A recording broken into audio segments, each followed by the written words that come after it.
Before I start this story properly, I should mention that most of what happened after things went wrong, I only know from my sister telling me afterward.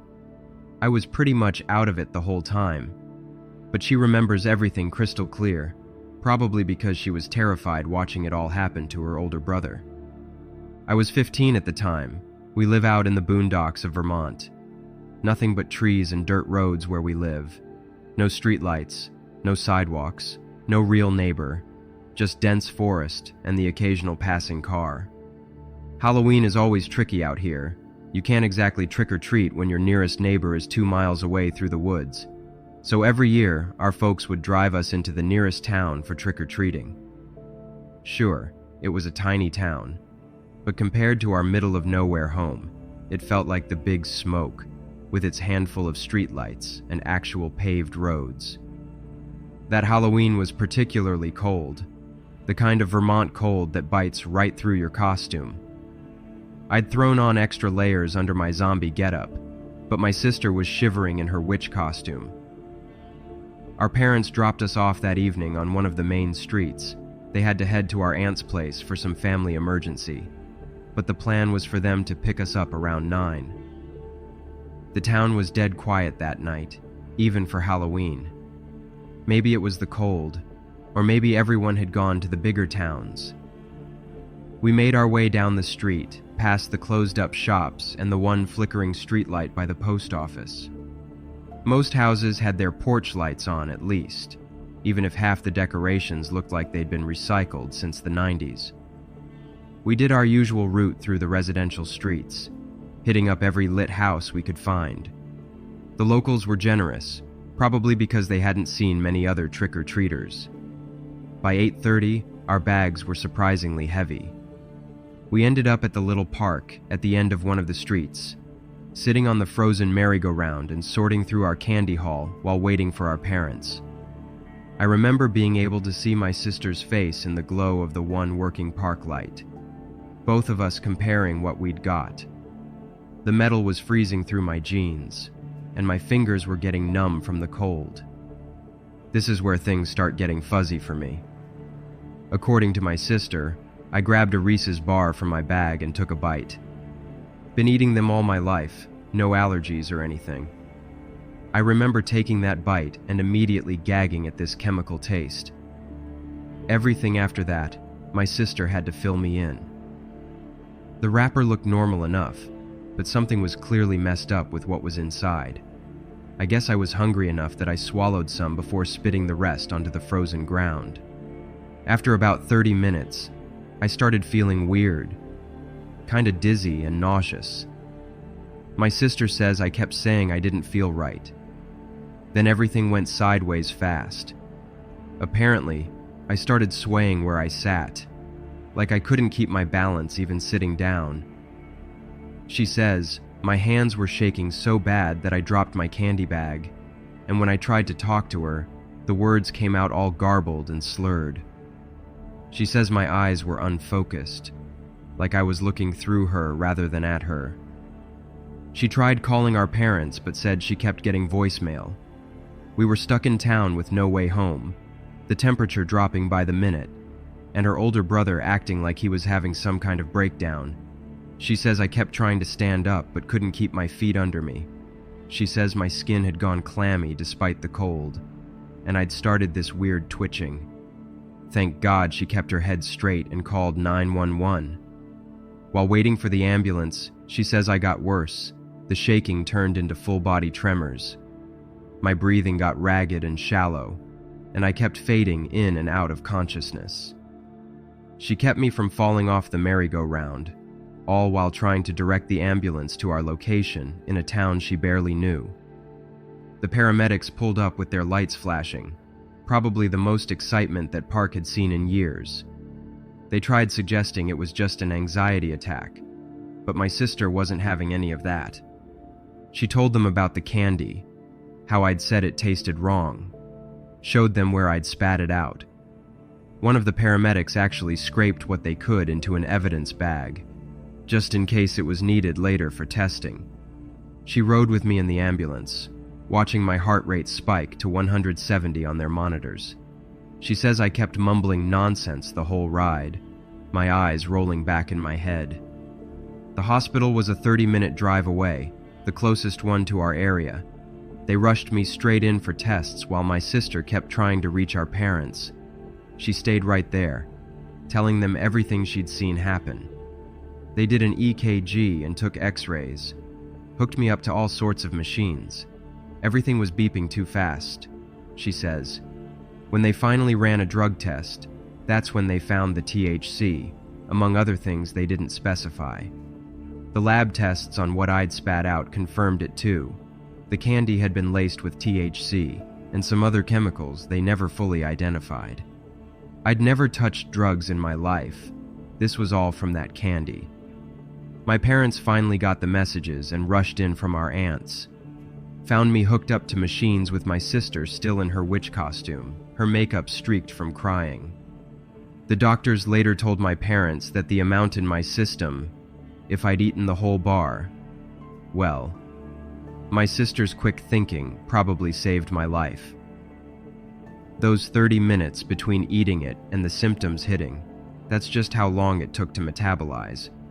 I don't remember anything after the merry-go-round, but my sister will never forget it. She had to watch her older brother basically overdose right in front of her, in a dark park in the middle of nowhere, not knowing if I was going to be okay. When I was finally discharged the next afternoon, she hugged me so tight it hurt. That was 2 years ago now. We still don't know who did it or why. Just some sick twist, I guess. Getting their kicks by poisoning random kids in a nothing town in Vermont. My sister is my hero.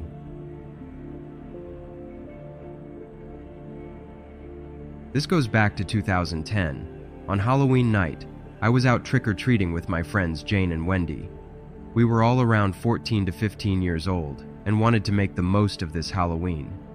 We knew that starting in 10th grade, we'd have a lot more homework, and this might be one of our last chances to really enjoy trick-or-treating together. We were walking down this random street around 8:30 when we came across a house with incredibly over-the-top Halloween decorations, like they'd spent a lot of money on it. There were flashing lights, giant inflatable ghosts, motion-activated zombies, plastic gravestones scattered across the lawn, and enough fake cobwebs to cover a small forest.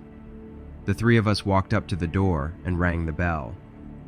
A man who looked to be in his 50s opened the door. He had greasy hair and looked unkempt, wearing an old tank top with stains and denim jeans. Something felt off about him. He had this overly friendly tone that didn't match his appearance. He told us the candy was inside the house, and that we should come in and get it. Jane spoke up first, asking if he could just bring the candy to the door. The man gave us this awkward, toothy smile, but didn't answer. The whole thing felt wrong, so we backed away from the porch without another word. As we walked away, we kept talking about how weird and creepy the encounter had been, thinking that was all over, but it wasn't. We'd only gone about a block when Wendy grabbed my arm. She pointed behind us, trying to be subtle. About 30 feet back, someone was walking in our direction, wearing what looked like a Halloween monster mask. Wendy whispered that she thought it was the same man. The build and his clothes looked similar, except that he had put on a Halloween-themed sweater with a massive, evil-looking pumpkin on it. We picked up our pace, trying not to look obvious about it. The figure behind us maintained their distance, but every time we turned a corner, they turned too. None of us had phones back then. Not every kid our age had one like they do now.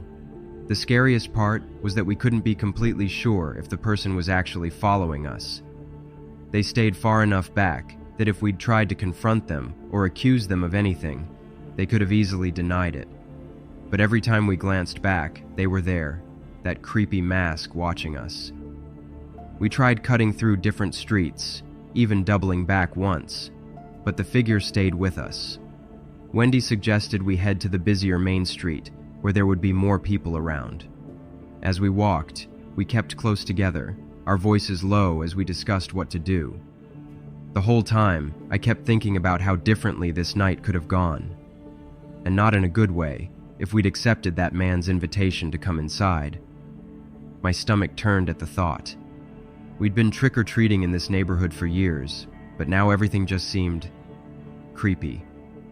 Finally, we made it to the main street, where groups of younger kids and their parents were still out trick-or-treating. We quickly mixed in with a larger group, and when we next looked back, the masked figure was gone. We didn't take any chances, though. We stuck with the crowd all the way back to Jane's house, which was closest. Jane's mom could tell something was wrong as soon as we burst through the door.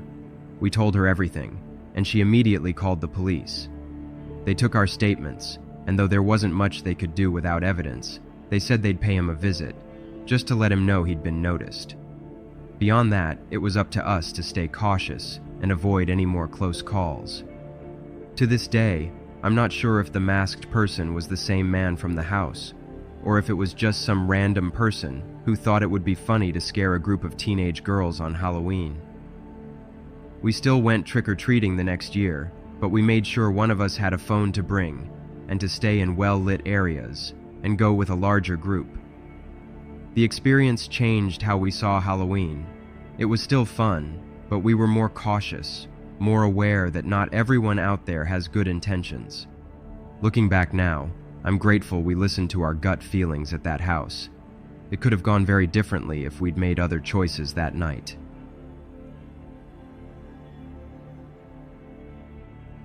I've never liked Halloween. My neighbors call me the Halloween Grinch, and they're right. Every year I keep my porch light off and settle in with an old Western movie and a glass of whiskey. No decorations, no candy, and definitely no trick-or-treaters. Last Halloween, though, that didn't work out so well. Earlier that night, a group of kids had already tested their luck, knocking on my door despite the dark porch. They were persistent little punks, laughing and egging each other on. I grabbed my cane, shuffled outside, and gave them a piece of my mind, waving it around like I had half a mind to chase them down the driveway. I didn't get far, of course, but they got the message, laughing as they ran off. I figured that was the end of the drama for that night. But unfortunately, I was very wrong. It wasn't. I was in my chair when someone started pounding on my door. Not regular trick-or-treat knocking, like earlier. This was heavy hitting. I figured it was some local troublemakers from down the street again. They'd thrown eggs at my house last Halloween when I wouldn't answer, and broken my mailbox the month before that. I'd complained to their parents, but nothing ever came of it. When I opened the front door, there was this young man on my porch, probably mid-20s, breathing hard and looking behind him, scared. Before I could decide what to do, he pushed his way inside and locked the door. I reached for my cane, but something about how scared he looked made me stop. Through the window, I saw why he was running. 3 teenagers in Halloween masks were standing on my lawn, just watching the house. Even with the masks, I could tell they were the same ones who'd been causing trouble in the neighborhood all year. Broken windows, stolen bikes, that sort of thing. Police never did anything about it. Now I understood why he was scared. At least so I thought. The young man who burst in said his name was Wesley. He kept asking to let him hide. The teenagers started banging on my door now, calling out to me by name. They knew I was home from my TV being on. I told them nobody else was here, thinking they'd just turn around and leave me alone. The knocking got louder. 2 of them moved to my windows, tapping on the glass with something metal. The third one then disappeared around to the back. Wesley started talking fast about how they'd been after him for weeks. One of them shouted about Wesley's record, said he'd been living in empty houses and stealing from cars. Wesley denied it at first, then admitted he was homeless. He said that he had nowhere else to go. The teens had caught him in one of their parents' cars the week prior. Wesley claimed they'd been leaving it unlocked on purpose, trying to catch him in the act. He then said they'd been following him around, messing up his sleeping spots, forcing him to continuously move. I then noticed something in Wesley's pocket. It looked like a knife. 30 years as a security guard, and now I had some armed kid in my house with trouble outside. It wasn't hard to guess where this was headed. My least favorite Halloween ever.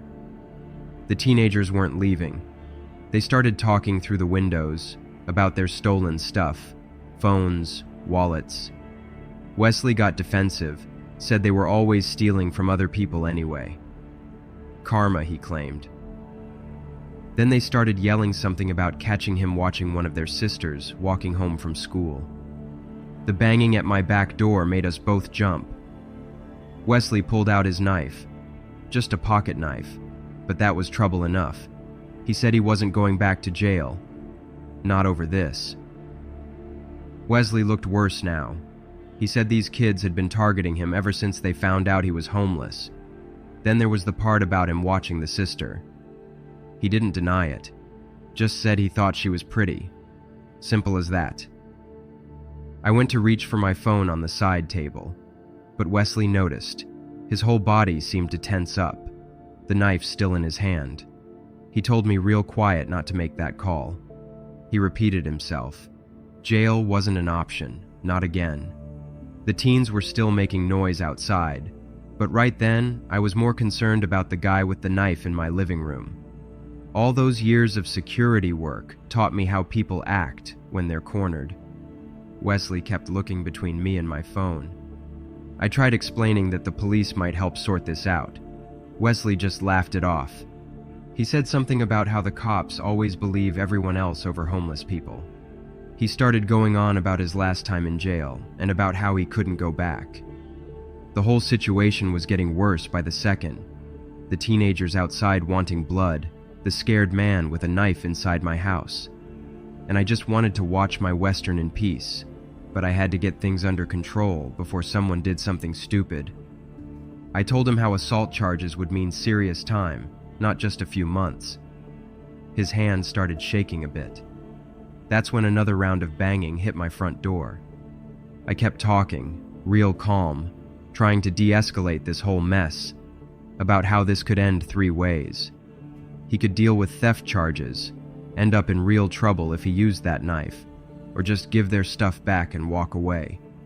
He knew I was right. Wesley started to lower the knife, then reached in his pocket, pulled out a phone and wallet. He tried one last time to explain. He said the teens had beaten up another homeless man just last month, stolen what little he had. He thought that he was teaching them a lesson. When he went outside, I thought there'd be a fight. But they just grabbed their stuff and left, throwing threats his way. Wesley gave me a look before he disappeared. Didn't bother me. Seen that look plenty of times before. I watched from my window until both Wesley and the teenagers were out of sight, then double-checked all my locks before retiring back to my chair.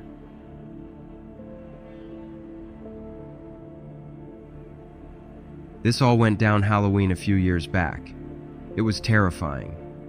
For context, I am a 5'0" female, and to call me a featherweight would be being too generous. I was working the night shift at this old gas station on the edge of town. Lots of kids were out trick-or-treating early that night, running between houses with their parents trailing behind. From behind the counter, I could see them through the gas station windows pretty clear under those bright street lights. Spider-Man costumes mostly, some princesses, and a bunch of other superheroes, that sort of thing. By 8, the really young ones were gone. Just groups of teenagers left, most of them not even wearing costumes. It was pretty dead in the store. Maybe I sold some candy bars. People restocking their supplies. A couple of energy drinks. Not much else, really. Most houses around here had started turning their porch lights off. It's an old neighborhood. Lots of retired people who go to bed early. Around 9, it got super quiet. Maybe one car passing every 20 minutes or so. A truck driver from earlier had destroyed the restroom. I figured that I might as well go clean it while nothing was happening. Sometime later, while I was walking back from cleaning the restroom, the door chimed, as these older kids came in through the front doors. There were 4 of them wearing these crazy detailed masks, not cheap plastic Halloween store stuff. These things covered their whole heads, looked custom made or something. Dark clothes too, with gloves. One of them got between me and the counter right away. Another one locked the front door and flipped our sign to closed. I just stood there in the middle of the store floor like an idiot. I couldn't get to the panic button or phone, and I had left my cell phone behind the counter too. They all spread out through the aisles real fast. They were complaining loudly about their candy haul, or rather, lack of a haul. They kept going on about how all the houses were dark. Nobody was giving out the good stuff anymore. This huge kid in what looked like some horror movie mask just stood there blocking my way to the counter. He was watching me the whole time. My hands started getting sweaty. The phone was right there, so close, yet still so far. Every time I tried moving that way, the big kid would shift too. The others started grabbing stuff off the shelves: candy bars, energy drinks, beef jerky, those expensive protein bars, anything they could fit in their backpacks. One went straight for the cigarette display behind the counter. They kept taking stuff while talking. One grabbed some of the adult magazines. Another was loading up on vape pens and lighters. Someone started spraying something on the security cameras. Just taking their time. They made it real clear that I should stay put. The store was getting trashed. Candy wrappers everywhere, stuff knocked off shelves, drinks spilled on purpose. I could hear them laughing from different aisles. The big kid kept me cornered. Every time I moved, he'd move too, watching through those black eye holes in his mask. My legs felt kind of weak, like they might give out. I just had to stand there watching them wreck the place. Finally, they started heading for the door. The big kid kept watching me while backing up. Last one out said something about seeing me around, like this was just normal. Then they disappeared into the night, left me standing there surrounded by their mess.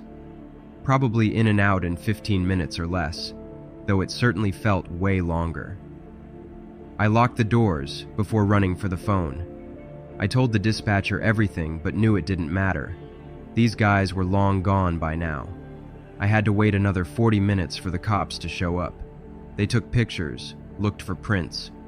Security footage was useless, just dark shapes moving around the store, the masks covering their faces. It was impossible to make anything out. So that was it, the most terrifying thing that ever happened to me. And it just so happened to fall on Halloween.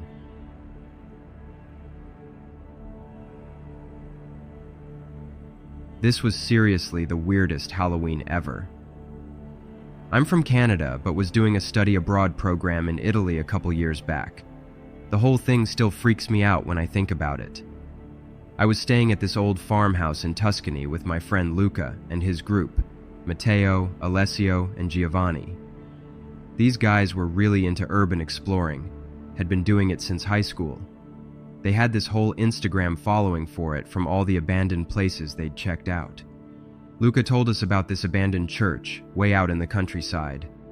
The guys were all excited about checking it out. It was Halloween night, but that didn't mean much in rural Italy anyway. Nothing like it is back here in North America.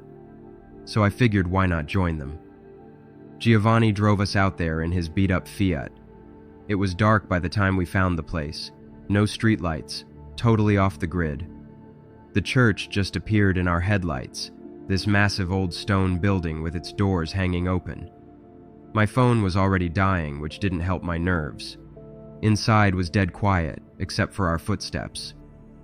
Headlamps didn't help much, just made weird shadows everywhere. The place smelled super old, and dust kept getting in my mouth and eyes. There were all these broken statues on the floor, and the walls had these creepy old paintings peeling off them. My stomach was doing the flips every time we turned a corner. Matteo and Alessio were taking pictures of everything, talking about their Instagram followers loving this kind of stuff. Giovanni kept pointing out these weird symbols carved into the walls.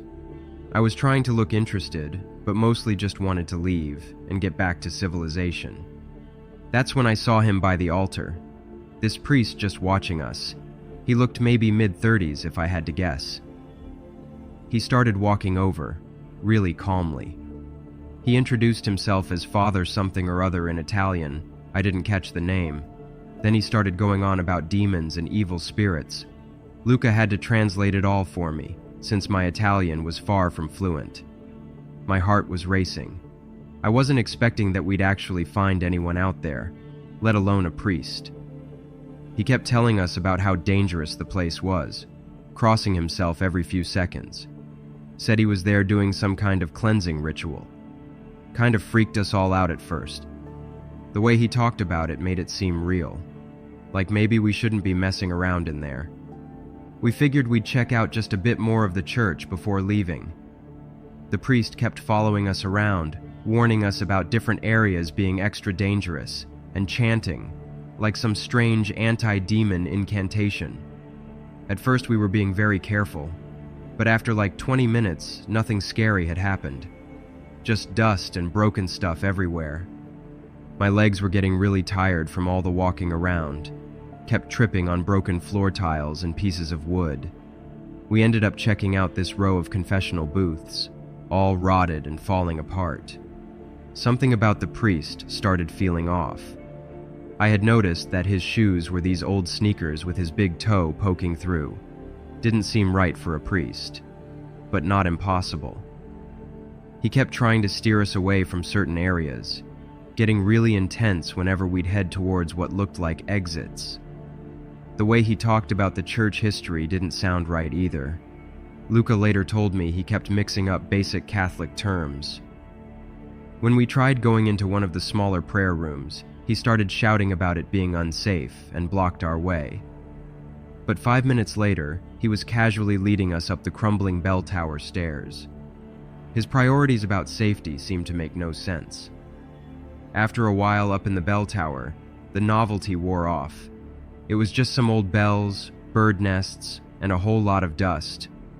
Luca said that it didn't feel too stable up there, and I wasn't about to argue. We figured it was a good time to head back down before the flooring gave way. The priest trailed close behind, still mumbling that weird chanting like some kind of anti-demon spell. If it was meant to calm us, it was having the opposite effect. We ended up in this long hallway with a bunch of small rooms, probably where priests used to live or something.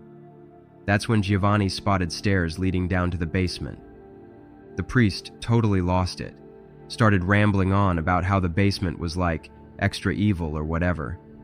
But something was different about how he was acting. He kept shifting around, trying to block our view down the stairs. Luca stopped translating and just gave me this look. We went down anyway. 5 against 1. He wasn't going to stop us. The stairs were in bad shape, and the smell got way worse. Our lights caught something behind where he was standing, blankets and food wrappers everywhere. He tried blocking our view, but we'd already seen everything. There was this whole living space set up in the corner, and some regular clothes stuffed behind a broken cabinet. We found more stuff the longer we looked, like a portable stove hidden behind some fallen boards, and what looked like a whole bunch of supplies stacked in the corner. The guy had basically turned the basement into a little apartment. It started making sense why he kept steering us away from certain areas. He probably had his stuff stashed all over the church. The whole priest act just disappeared. Luca was explaining everything to me as he spoke, that his voice had completely changed, no more formal church talk. Just regular Italian now. The guy was screaming at us to get out, going on about this being his home. My hands wouldn't stop shaking. Here we were, 5 of us with this guy who'd been pretending to be a priest. That's when I noticed his hand was tucked in his robe. Before any of us could react, he pulled out this old revolver. Suddenly, those demon stories didn't seem so bad. None of us were sticking around to see what happened next. We just turned and ran for it. I'm pretty sure we broke some kind of record getting back to Giovanni's car. Nobody said anything the whole drive back. We told the polizia the next morning, but they just shrugged it off, said they knew someone was living there but hadn't gotten any complaints.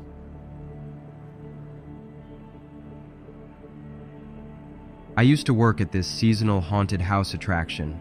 It's one of those places that pops up every October in an old warehouse building. Nothing super fancy, but we did all right. I'd been working there for a few years as one of the makeup artists and general staff. This happened back in 2010. October's always busy for obvious reasons, and we usually tried to bring back the same people who'd worked previous seasons. When we were short-staffed, we relied on current employees to recommend people who might want to work. That particular season, we were desperate for help.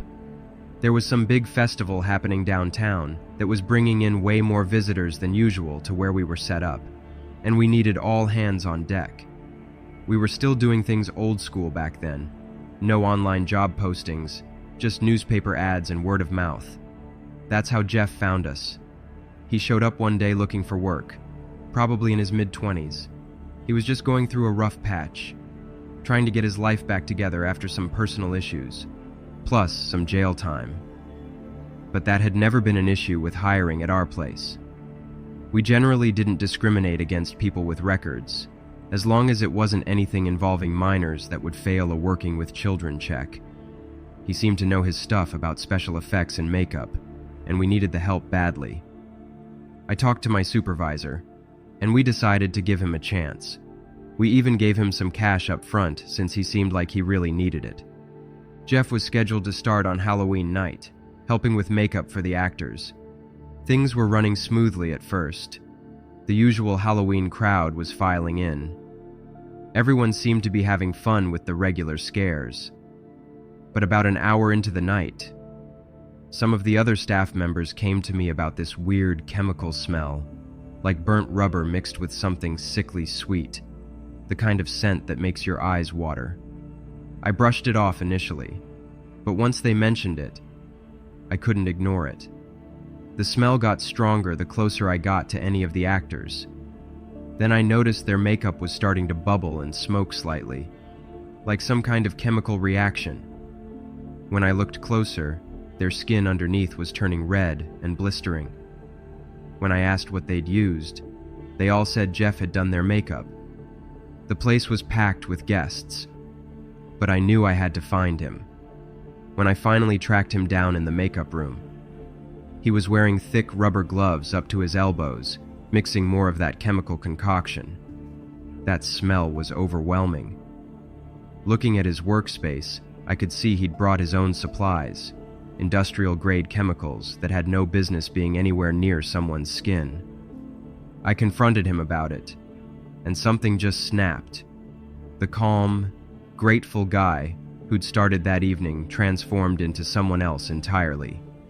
He started thrashing around the makeup room, knocking over props and supplies. Then he grabbed his backpack and sprinted toward the main haunted house area. Before anyone could stop him, he pulled out these bags of what looked like incredibly realistic spiders and started dumping them on guests.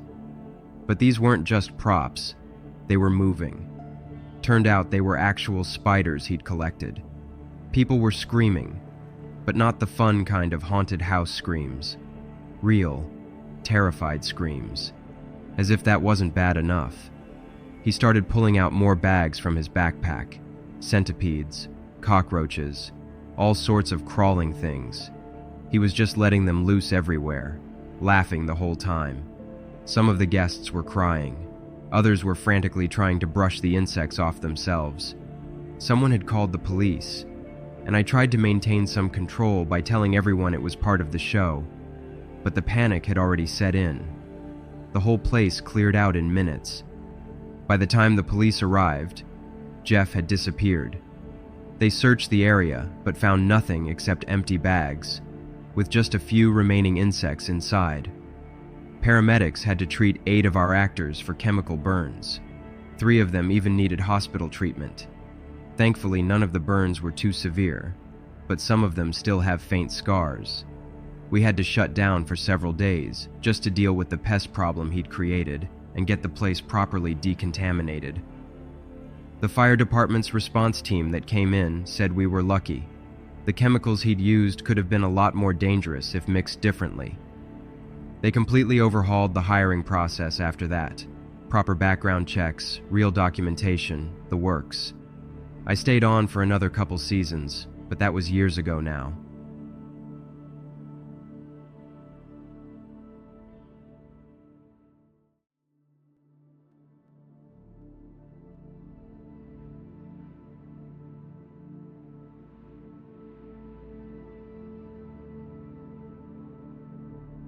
So this crazy thing happened back in college.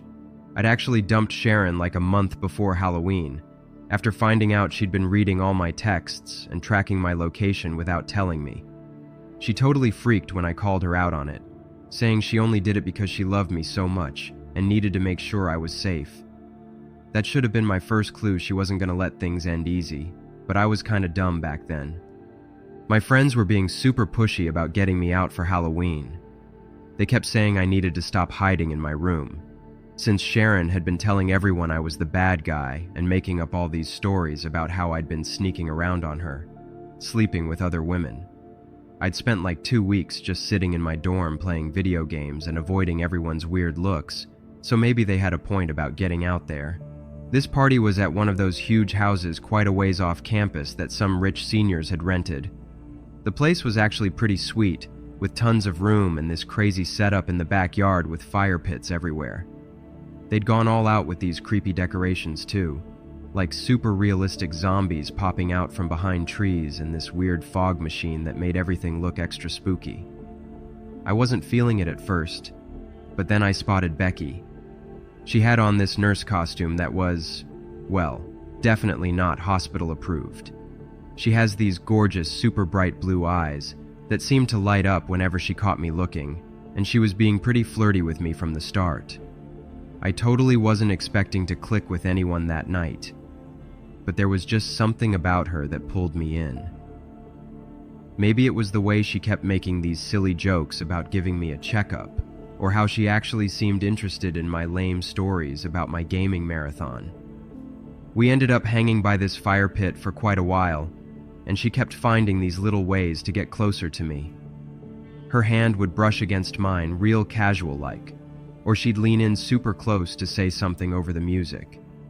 At one point, she even pretended to be cold just so I'd move closer to the fire with her.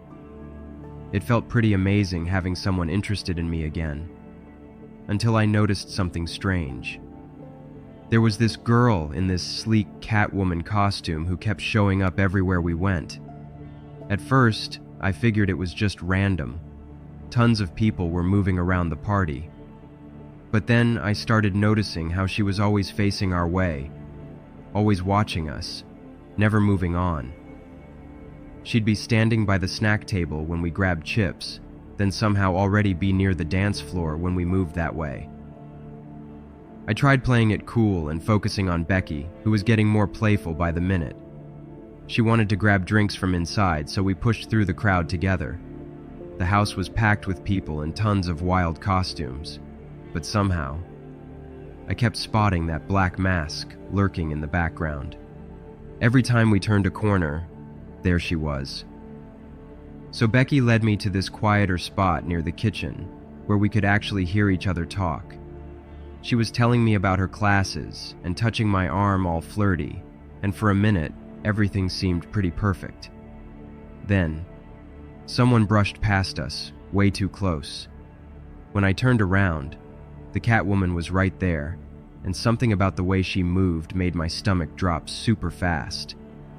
I knew those movements. I'd seen them tons of times before. That slight head tilt when she was annoyed, the way her hands rested on her hips when she was mad. That wasn't just some random girl in a costume. That was Sharon, and she was crazy mad. My whole body went ice cold. I tried acting normal with Becky, but I could feel Sharon's eyes burning through that mask. She wasn't saying anything, wasn't doing anything obvious, but her message was pretty clear. She was super not okay with me and Becky. She just stood there, staring, until Becky suggested we go check out the Halloween photo booth upstairs. Now I started making up all these excuses to move away from Becky, trying to avoid drama. But every time I thought I'd put quite a ways between us, Sharon would appear somewhere new. She was always there, watching, following, making sure I knew there was no getting away. She even followed us to the photo booth, standing right behind the photographer while Becky tried to get me to pose with her. Then my phone buzzed, and I nearly dropped it when I saw what popped up. Sharon had been taking tons of pictures of me and Becky all night, pics I never even knew she was taking. Some were from across the room, some from right behind us, and the last message just said, "You can't escape. until I let you. There were like 20 photos, each one showing how close she'd gotten without us noticing. I was starting to freak out pretty bad. Every time I thought I'd lost her, she'd show up again, near the stairs, by the bathroom, in the kitchen. It was like she could predict where I was going to go. She even appeared in the reflection of the upstairs hallway mirror when I was trying to hide out for a minute. Becky tried getting my attention a few times, but I was too scared to even look at her now. Things got super intense when I decided to grab my jacket and bail. I headed to this room where everyone had thrown their coats, and there she was, sitting right on top of my jacket, still wearing that mask. I thought about saying something, confronting her, calling her out, but we both knew how easy it'd be for her to twist my words around. She was a master at that. No matter what I said, she'd make me look like the bad guy. I figured it was better to just ignore her and walk away. Be the better person.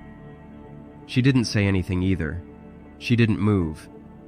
Just sat there while I grabbed my stuff with shaking hands. The way she tilted her head reminded me of all those times she'd caught me in a lie when we were dating. The way she let me leave was actually worse than if she'd tried stopping me. It was like she was saying she didn't need to chase me anymore. She'd already won. She'd shown me that she could control everything, that she could appear whenever she wanted. As I headed for the door, I got one last text, a picture of me from literally 2 seconds ago, grabbing my jacket. I told Becky I wasn't feeling great. We had already swapped numbers earlier. She gave me a kiss on the cheek and told me to take care and to contact her later. I then headed back to my dorm. The party was over. For me. Then a couple weeks after all this went down, I heard that Sharon had started dating some guy from her bio class. Honestly, it took me by surprise after everything that happened at the Halloween party.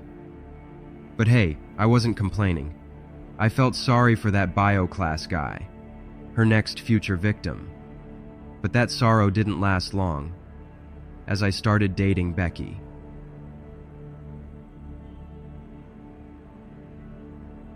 Last October, I went to Germany with my girlfriend Melissa for what was supposed to be a nice extended long weekend.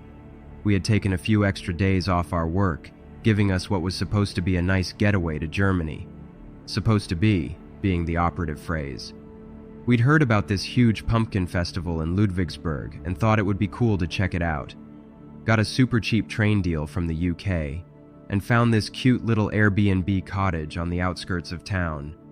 We figured we'd get into the spirit of things and wear costumes to the festival. Nothing crazy. I went as a pirate, just an eye patch and a bandana really, and Melissa did the whole black cat thing with some ears and face paint. Looking back now, maybe we should have done more research about the local traditions. The weather wasn't great, but the festival itself was actually pretty awesome. At first. They had these massive pumpkin sculptures everywhere. Tons of food stalls with pumpkin everything. Soup, bread, even beer. The whole place smelled amazing. But then, that's when things started getting weird. We first spotted this guy in a Krampus mask around the wine tasting area. If you don't know what Krampus is, it's this creepy demon thing from European folklore. The mask was super detailed, with these huge horns and this twisted face. At first, we thought he was part of the festival entertainment, but something felt off about him. He just stood there, staring at us. Never moved to interact with anyone else. Never did any kind of performance. Just watched. We could hear these little bells on his costume jingling whenever he shifted position. Every time we moved to a different stall, he followed, keeping his distance, but always facing our direction. Melissa tried to joke about it, saying maybe he didn't approve of our Halloween costumes at what was clearly more of a harvest festival. But after an hour of this, I was starting to get seriously freaked out. When we finally decided to head back to our cottage, we saw him standing at the festival entrance, just watching us leave. We got back to the Airbnb around 9 p.m., thinking we'd left the whole weird situation behind us. We were sitting in the living room, having a beer and trying to laugh it off when we heard knocking at the front door. I opened it, but there was nobody there. Just this empty country road stretching into darkness. Then we heard a familiar jingling of bells. Melissa spotted him. The Krampus guy. He was standing by our gate, completely still, just staring at the house. We then made sure all the doors and windows were locked, but then we started hearing footsteps. They were circling the house. Melissa tried calling the police, but the signal out there was totally garbage. The call dropped before she could even give them our location. That's when the front door handle started turning. Hard. Like someone was really trying to get in. Forcefully. The bells were jingling right outside now, and it sounded like he was moving around the porch. We knew we couldn't stay there. The cottage was way too isolated, and this guy clearly wasn't going away. So we did something pretty risky. We snuck out the back door and just started running towards the town. He must have heard us, because soon enough, he was coming after us. The whole time. We could hear those bells behind us, trying to keep pace, but struggling to. Melissa finally got through to the police while we were escaping. Apparently, they were a bit bemused at first, but they said they'd send someone to meet us. That's when the bells stopped jingling, meaning the guy had stopped chasing us. He must have put two and two together and figured Melissa had called the police. By the time the police car finally showed up, the guy was long gone. The officers got out to search the area, but by then, he'd disappeared. The police drove us back to the cottage to get our stuff. We were obviously not staying there another night. Everything looked exactly how we'd left it, which was kinda weird considering how that guy had been trying to break in. We walked up to the front door, and there it was. The Krampus mask was sitting on the porch, placed real careful-like, staring up at us with its twisted face. I picked it up, and my whole body went cold. Whoever had been wearing it was gone, but the way it was positioned, facing the door like that, gave me the chills. The police never found the guy. We grabbed our stuff and got the first train back to London the next morning.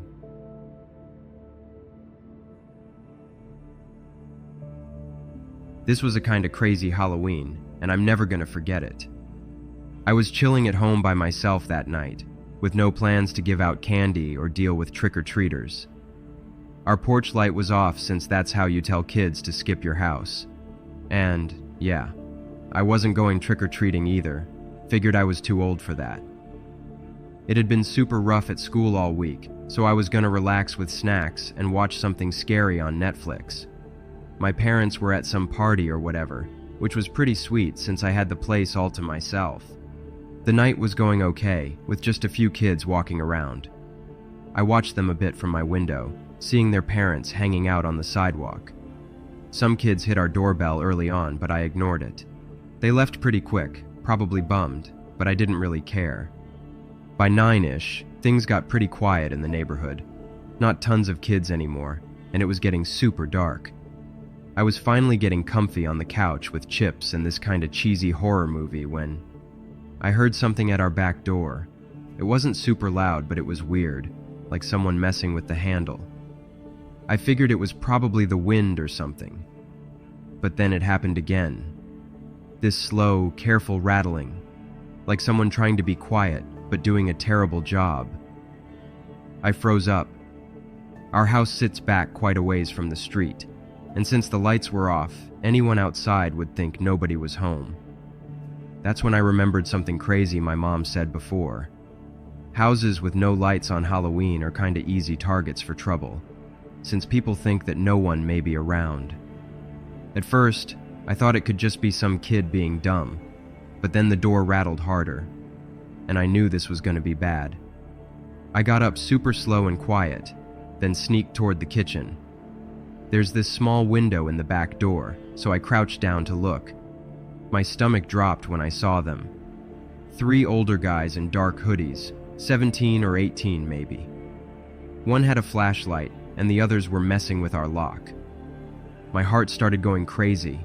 I was trapped inside, all alone, while these kids were breaking in. I wanted to call the cops, but my phone was still sitting on the coffee table. I was pretty mad at myself, but stayed low, moving back toward the hall. Then I heard the lock breaking and the door creaking open. They were inside. I could hear them whispering stuff, but it was too quiet to make any of it out. I ducked into our laundry room, which is next to the kitchen, and pressed against the wall. I held super still, trying to hear where they were walking. One of them said something about grabbing stuff fast. Another one was acting all cocky, saying they had tons of time since nobody was home. My hands were shaking like crazy, but I tried to keep it together. If they didn't know I was there, maybe I could just hide until they left. Their footsteps got closer, moving through our kitchen and into the living room. I heard them going through all our stuff, yanking drawers open and slamming them shut. They were taking their time, which was super scary. One of them laughed and said, "Electronics are our candy tonight." The others thought that was pretty funny, and it gave me major chills. I knew they were probably grabbing our game stuff and tablets. My parents' laptop was sitting out in the living room, and thinking about them taking it made me feel sick. I stayed super still against the wall, hoping they wouldn't check the laundry room. But then, one of them mentioned checking the bedrooms. I heard them heading down the hall toward my room, and that's when I really freaked. That's where all the valuable stuff was: Mom's jewelry, my gaming PC, and if they decided to check the laundry next, I'd be caught. I knew I had to move fast and get help. I moved along the wall, towards the back door they'd broken, trying to be quiet. It was still open, and if I could sneak out without making a noise, I might get away. I stepped super careful, but the floor kept making tiny creaks. Their voices were getting farther away, so I had a chance. I made it to the door and pushed it open a bit more, praying it wouldn't make noise. Right when I stepped outside, one of them yelled, "Check the laundry." I ran for it and didn't look back. My feet hit the grass and I booked it to the side gate. I could hear them inside getting all crazy confused. One of them started cussing when they figured out someone was there and had gotten away. I made it to the side of the house, trying to catch my breath, and hid behind the fence. My heart was going so fast I thought I might pass out. But I knew I couldn't just sit there. They might come looking outside. I took one big breath and ran to my neighbor's place, Mr. Scribner. I ran across his lawn and started pounding on his door. It felt like forever, but finally, his porch light came on and the door opened. He looked kinda confused, but I just told him real quick that some kids had broken in and we needed the cops. He acted cooler than I expected, just nodded, grabbed his phone, and called them. I stayed on his porch, shaking like crazy from everything that happened. We watched from his window as the kids came out of my house with their backpacks full of our stuff. They were trying to run, but before they got very far, police lights started flashing down the street. The cops showed up just in time to catch them at the end of our street. I watched the officers stop them and shine lights in their faces. The kids tried acting all normal, but they were obviously busted. After the cops had them, I walked back home with Mr. Scribner. The place was trashed, drawers open everywhere, stuff thrown all over. But we got lucky. They hadn't taken anything important yet. We'd caught them just in time. That night, I sat in the living room, way too freaked out to sleep, and waited for my parents to come home. The house felt super weird, like it wasn't really ours anymore. I kept thinking about those kids laughing, acting like it was all just some game to them. That Halloween was straight up terrifying.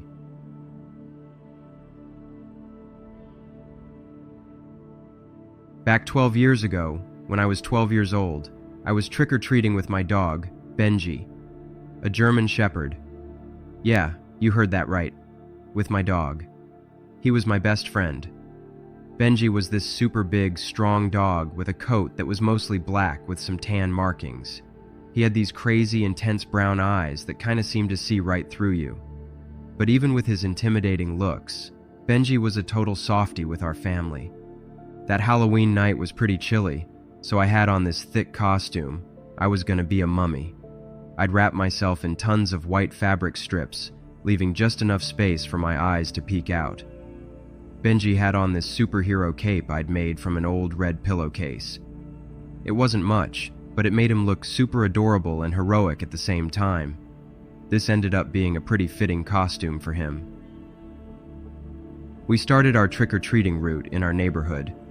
It was this quiet suburb with tons of families and kids.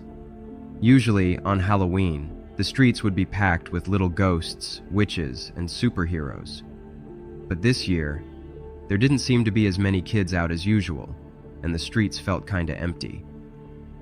As we walked from house to house, Benji trotted alongside me, his tail wagging like crazy.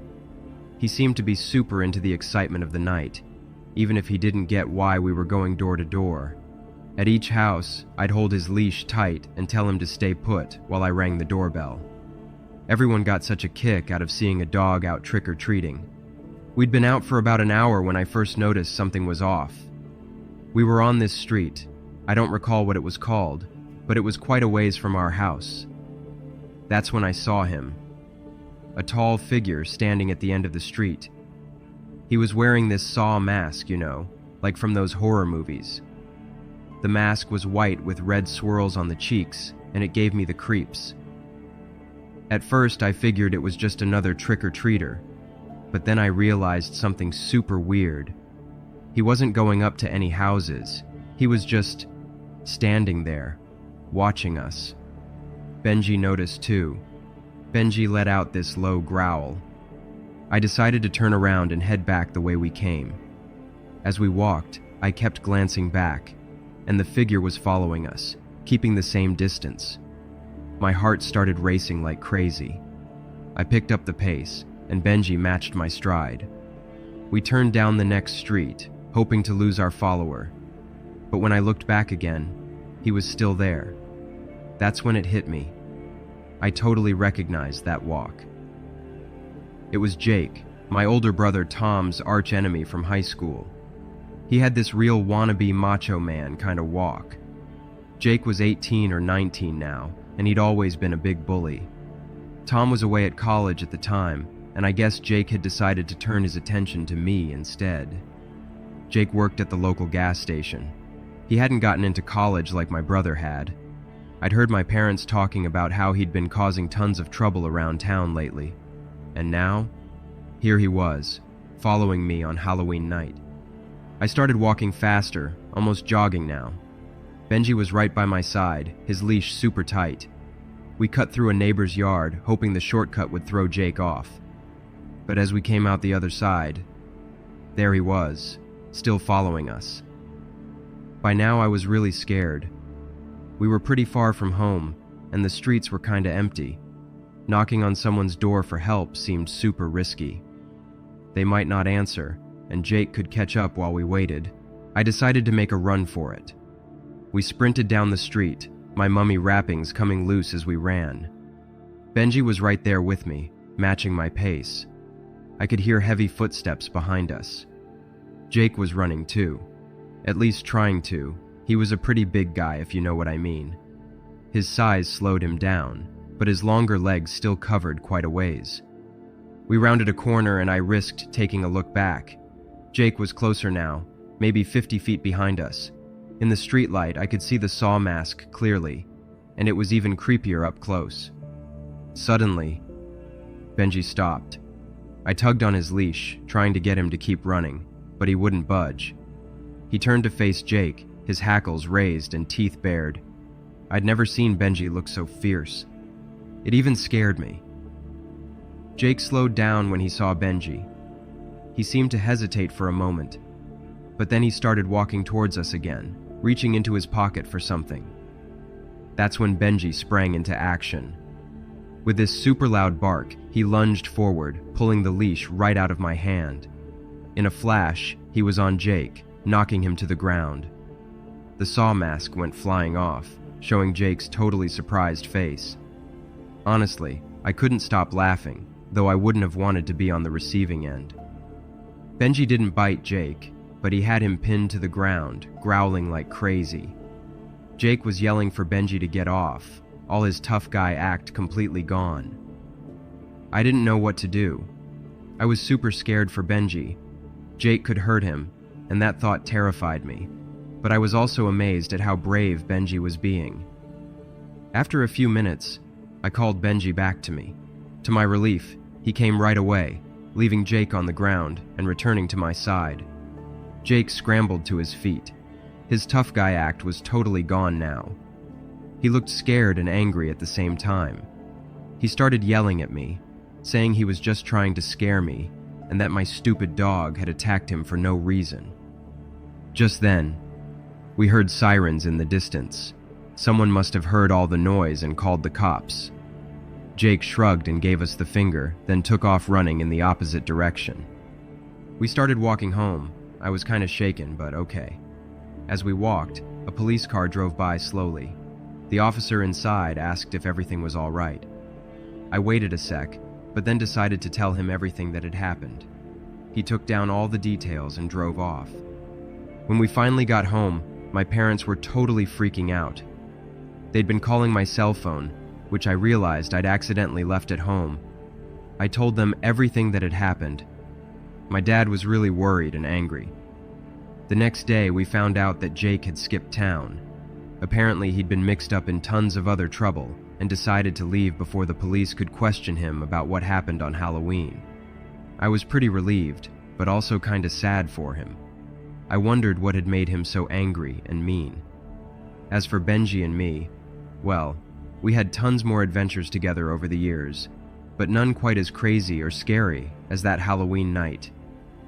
Benji lived to a super old age of 14, staying by my side through middle school and high school, and even my first year of college. He passed away peacefully a few years back, surrounded by our family. I'll always be grateful for all the years we had together, and especially for that Halloween night when he showed just how brave and loyal he truly was. Miss you, Benji.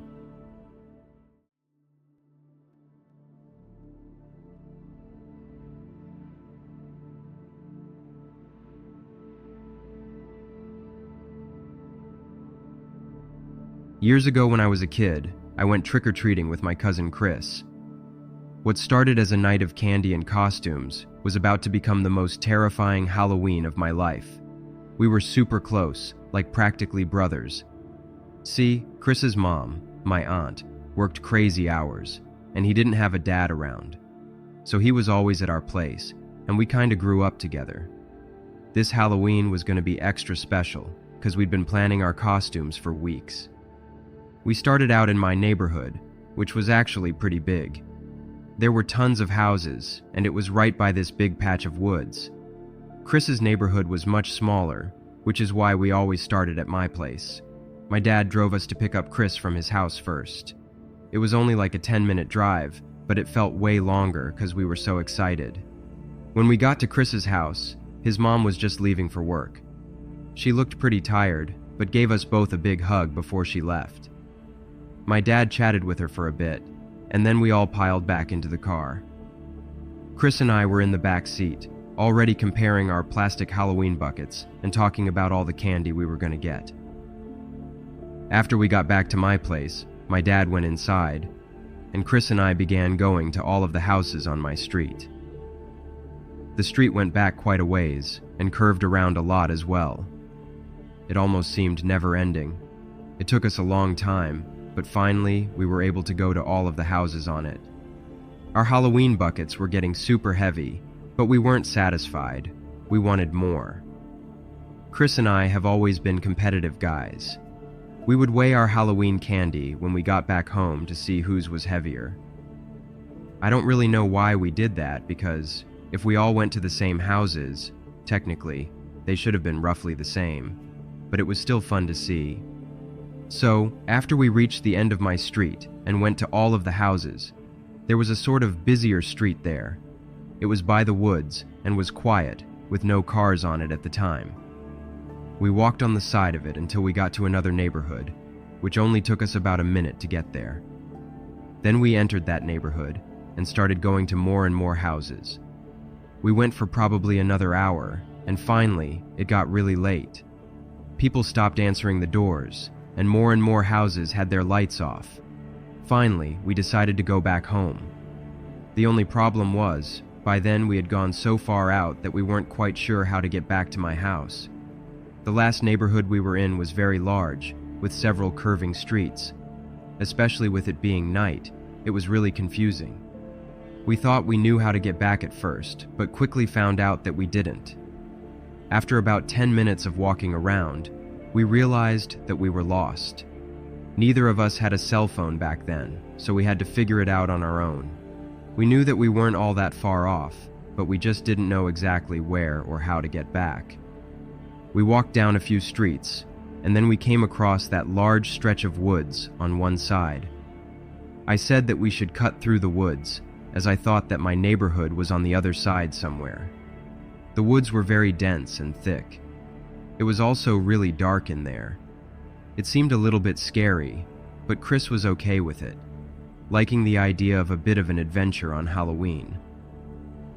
We both entered the woods and started walking. We had nothing to shine light and make it easier to see.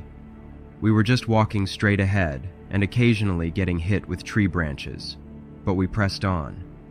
About a minute or two in, we heard a noise behind us. It sounded like somebody was walking through the woods a ways back. It didn't make any sense for anyone to be out there. We looked behind us but couldn't really see anything at first. We kept going and tried to go faster. I'm not going to lie, I was pretty scared. We kept going and continued to hear the people behind us. Chris and I then both stopped and listened. Whoever it was behind us stopped as well, and things became silent for a second. Then they started walking again, closer to us. Within a few seconds, two figures came into view.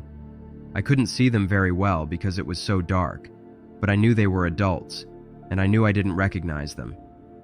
They were wearing some kind of matching Halloween costumes, but in the darkness, I couldn't make out what they were supposed to be. Chris called out to them, but they didn't answer. We then both started running through the woods as fast as we could. We could hear the two people running behind us when we did. I didn't look back, and I tried not to pay attention to the sound of them running. After probably a minute of this, we finally made it out of the woods. It was a great feeling, and even better, I realized that we were in fact in my neighborhood now, and not far from my street at all. We finally slowed down and stopped to look back at the woods. We were a little ways away now, and thought that the men had stopped chasing us. But that's when we saw them emerge from the woods. They weren't running or chasing after us, but they did see us. As soon as we saw them, we took off running again. They didn't seem to follow us, thankfully. We were able to make it back to my house safely. We burst through the front door, startling my parents who were watching TV in the living room. My dad jumped up, asking what was wrong. Between gasps for air, we managed to tell him about the two men chasing us through the woods. He immediately went to the window to look outside, to double-check that we weren't followed home. My mom called the police while my dad went outside to check more thoroughly around the house. The police came and talked to us, but they didn't find anyone in the area matching our description. They told us to be careful and to call if we saw the men again. After they left, Chris and I were still pretty shaken up. We didn't even care about weighing our candy anymore. We just sat in my room, talking about what happened and trying to make sense of it all. That night, Chris slept over in my room. Neither of us wanted to be alone after what happened. As we lay there in the dark, trying to sleep, I couldn't help but wonder who those men were and why they were chasing us. It was one of the scariest experiences of my life, and it definitely changed how I felt about Halloween and those woods near our house.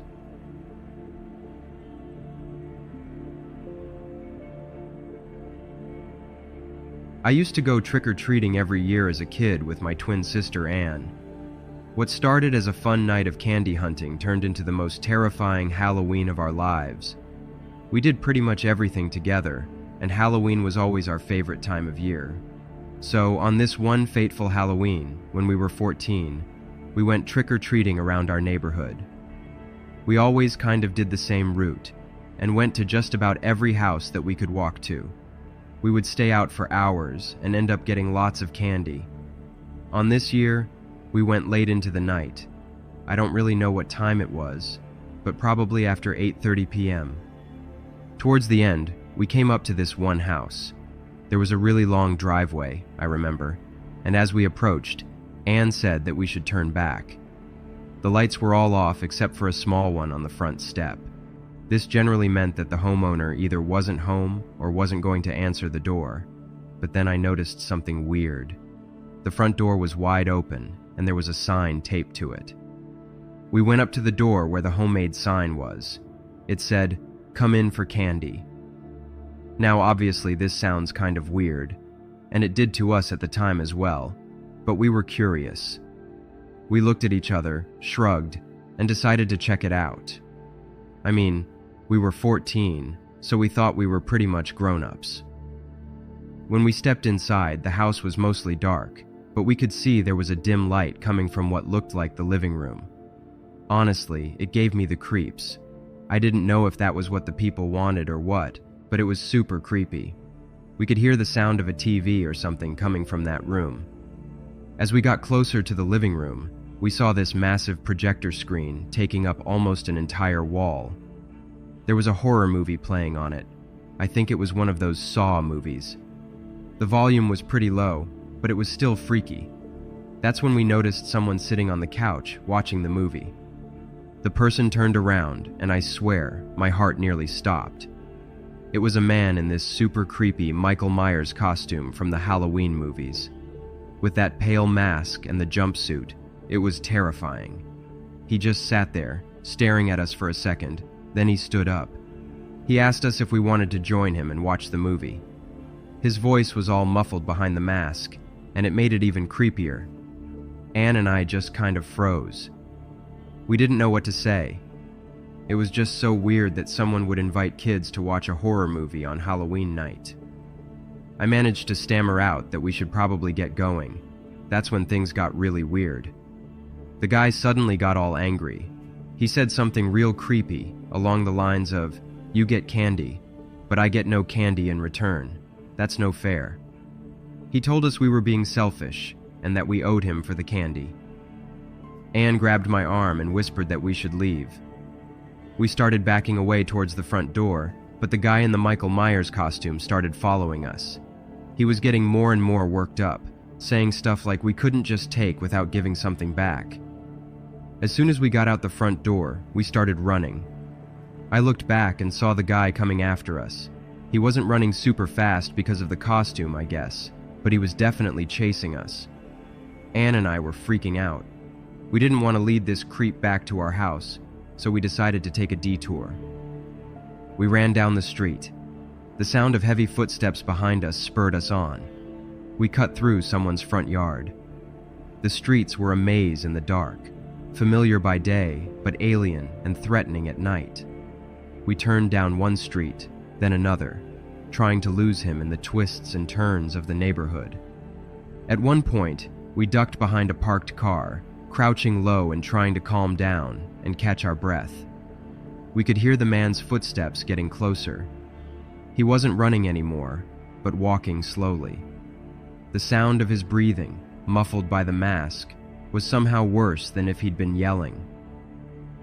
Just when we thought he was about to discover us, this cat ran out from under the car, startling us both.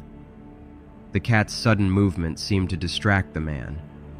We heard his footsteps move away, and after a few tense moments, we decided to make a run for it again. We sprinted across the street and into someone's backyard. It was dark, and we could barely see where we were going. I tripped over something, probably a garden hose, and went sprawling. I am the clumsy one in the family. Anne helped me up quickly, both of us looking around for any sign of the man in the Michael Myers costume. We couldn't see him, but we sure could hear him. He was calling out now, his voice a sinister sing-song that sent chills down my spine. He was saying something about playing hide-and-seek, and how he was going to find us eventually. Anne and I exchanged terrified glances. This guy was seriously unhinged. We kept moving, our legs burning with exhaustion. We'd never run so far, or so fast in our lives. Every house we passed was oblivious to the terror unfolding on their streets.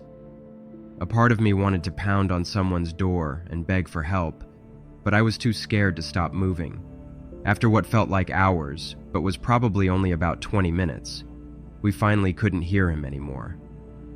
We'd reached a part of the neighborhood we didn't know too well, full of winding cul-de-sacs and unfamiliar houses. We slowed to a walk, both of us gasping for air. We decided to wait a bit longer before heading home, just to make sure the creepy guy wasn't still around. We talked about what had happened, trying to make sense of it. It seemed so surreal, like something out of a horror movie, which, given the guy's costume, was probably the point. Eventually, we made our way home. We were exhausted and still pretty freaked out. When we got there, we told our parents what had happened. They were really worried and called the police. The cops came and took our statements, but they never found the guy. The owners of the house where the man in the Michael Myers costume had been were apparently overseas at the time, meaning whoever he was, he had no business being there. After that Halloween, our parents got us cell phones for Christmas. They said it was so we could always call for help if we needed it. Anne and I still went trick-or-treating the next year, but we were a lot more careful. We never went into anyone's house again. The next year, that same house was fully decorated for Halloween, and the actual owners were out front, happily handing out candy, as if nothing strange had ever happened. Still, as we walked up to the door, I couldn't help but feel a chill, remembering the man in the Michael Myers costume. I don't know who that guy in the Michael Myers costume was, or what he really wanted. Whatever it was, it made for the scariest Halloween that I've ever had. Even now, years later, I still get creeped out when I see a Michael Myers costume.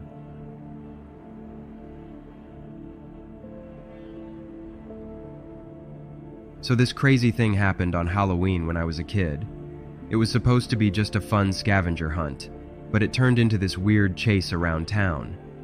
My friend and I were all excited about this Halloween scavenger hunt thing our small town was doing. My Uncle Frank was visiting, and he's kinda odd. He's got this old converted hearse he kept from when he used to own a funeral home, and he said he'd drive us around for the hunt. It was pretty cool because it was cold out, and the clues were all over town. Not to mention that the hearse suited that Halloween mood we were all in. We started out checking the spots on my street. There was this big old tree at the end of the road where we had to find the first clue. It was stuck in this knothole, and my friend had to really reach in to get it. Then we went to old Mrs. Lopez's house. She always goes all out for Halloween, and we had to count all the pumpkins on her porch. There were like 20 of them, all different sizes. After that, Uncle Frank drove us down the busy road to the other side of town. We hit up the library first. The librarian, she was dressed up as a witch, kept cackling at us while we looked for this really old book. It took forever to find it, but the clue was inside, telling us to go to the old mill next. The mill was pretty creepy. It's been abandoned for years, and there were cobwebs everywhere. We had to find this symbol painted on one of the big millstones. It was super dark in there, and we kept tripping over stuff. I thought I saw something move in the shadows, but it was probably just a rat or something. Next up was the old train station. We had to count all the boarded up windows, which was kinda boring. But then we found this old train schedule from like 100 years ago, and that was pretty cool. The clue there sent us to the town square. The town square has this big fountain with a weird statue. We had to find a clue in the statue's mouth, which was gross.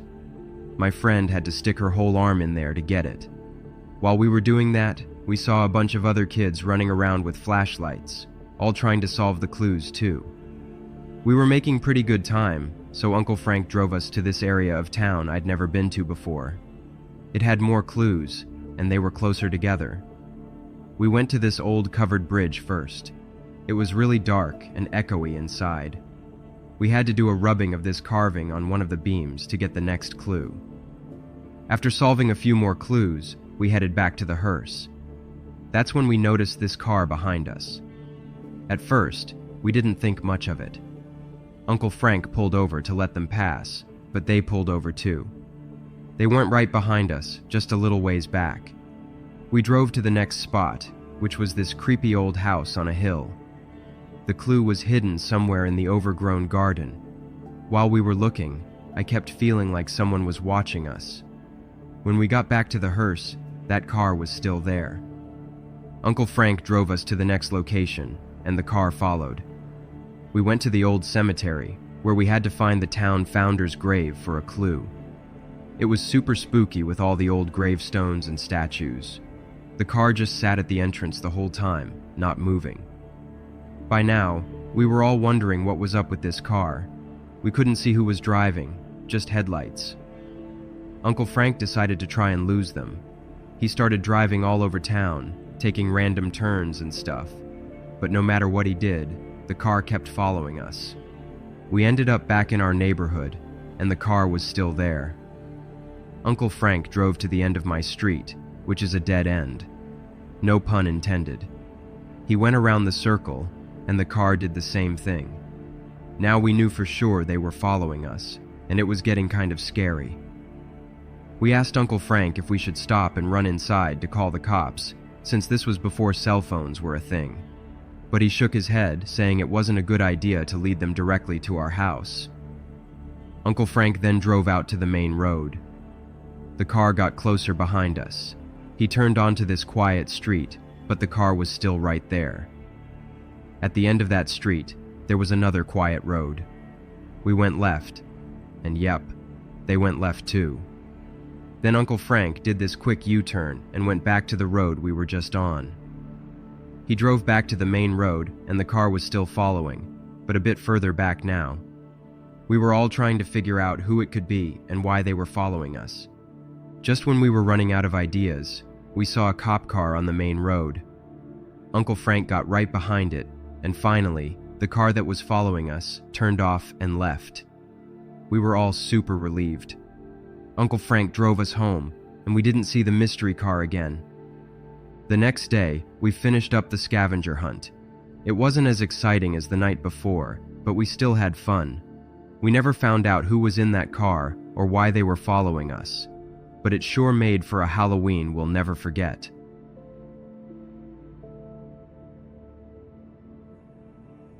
This is only a short story, but it was very frightening for me at the time. It happened when I was about 10 years old, on Halloween night. I was out trick-or-treating with my best friend, Tommy. We were both dressed up as superheroes. I was Batman, and he was Superman. We started out in my street, which was actually pretty small. There were only like 10 houses in it, and we went to all of them within like 15 minutes or less. After that, we decided to head to the next street over, where there were more houses and supposedly better candy. As we were walking, I noticed something weird. There was this clown following us. Now, I don't mean like a kid dressed up as a clown for Halloween. This was a full-on adult clown, with the white face paint, red nose, and big floppy shoes. He wasn't going up to any houses or anything. He was just following us. At first, I tried to ignore it. I mean, it was Halloween, right? Weird stuff happens. But after a while, it started to really freak me out. Every time we'd go up to a house, I'd look back, and there he was, just standing there, watching us. I whispered to Tommy about it, and he saw the clown too. We decided to walk a little faster, thinking maybe we could lose him. But no matter how fast we went, he always seemed to be right there, a little ways behind us. After about 30 minutes of this, I was really starting to panic. My heart was racing, and I was having trouble catching my breath. You see, I have pretty bad asthma, and the fear and all the walking were starting to trigger an attack. We turned down another street, hoping to get away from the clown, but he just kept following. By this point, I was wheezing pretty badly. Tommy was getting scared too, not just because of the clown, but because he knew about my asthma. That's when I realized I'd forgotten my inhaler at home. I was so excited about trick-or-treating that I'd completely forgotten to bring it. Now here I was, having an asthma attack, being chased by a creepy clown, and no inhaler in sight. Tommy and I stopped walking. I couldn't go any further. I was struggling to breathe, and the panic was making it even worse. Tommy was trying to calm me down, but I could see he was freaking out too. Just when I thought things couldn't get any scarier, this guy came running up to us. For a second, I thought it was the clown, and I nearly passed out. But it wasn't. It was just a regular guy, looked like someone's dad. He asked if I was okay, and Tommy explained about my asthma attack. Turns out, this guy was an off-duty paramedic who lived nearby. He'd seen us from his porch and realized something was wrong. The paramedic guy knew exactly what to do. He helped me sit down and talked me through some breathing exercises. He even had a spare inhaler in his car that he ran to get. But even after using it, I wasn't getting much better. My breathing was still really labored, and I was starting to feel dizzy. The paramedic didn't waste any time. He called 911 right away. While we waited for the ambulance, he stayed with us, monitoring my breathing and keeping me as calm as possible. Tommy was freaking out, but the paramedic got him to call my parents. When the ambulance arrived, things moved really fast. They put an oxygen mask on me and gave me some kind of breathing treatment. The ride to the hospital is mostly a blur. I just remember being scared and wishing I could breathe normally. At the hospital, the doctors said I'd had a severe asthma attack. They kept me overnight, giving me more treatments and monitoring my breathing. My parents were there, looking worried sick. Tommy's parents brought him to visit the next day, and he told me the clown had disappeared during all the commotion. I ended up staying in the hospital for 2 days before they let me go home. To this day, I don't know who that clown was or why he was following us. Maybe he was just some creep trying to scare kids on Halloween, or maybe it was someone's idea of a prank that went too far. Whatever it was, it definitely ruined Halloween for me that year. I'm just glad that paramedic guy was there. If he hadn't shown up when he did, things could have gotten a lot worse. After that, I never forgot my inhaler again, especially not on Halloween. And yeah, to this day, I still can't look at clowns without feeling a little short of breath.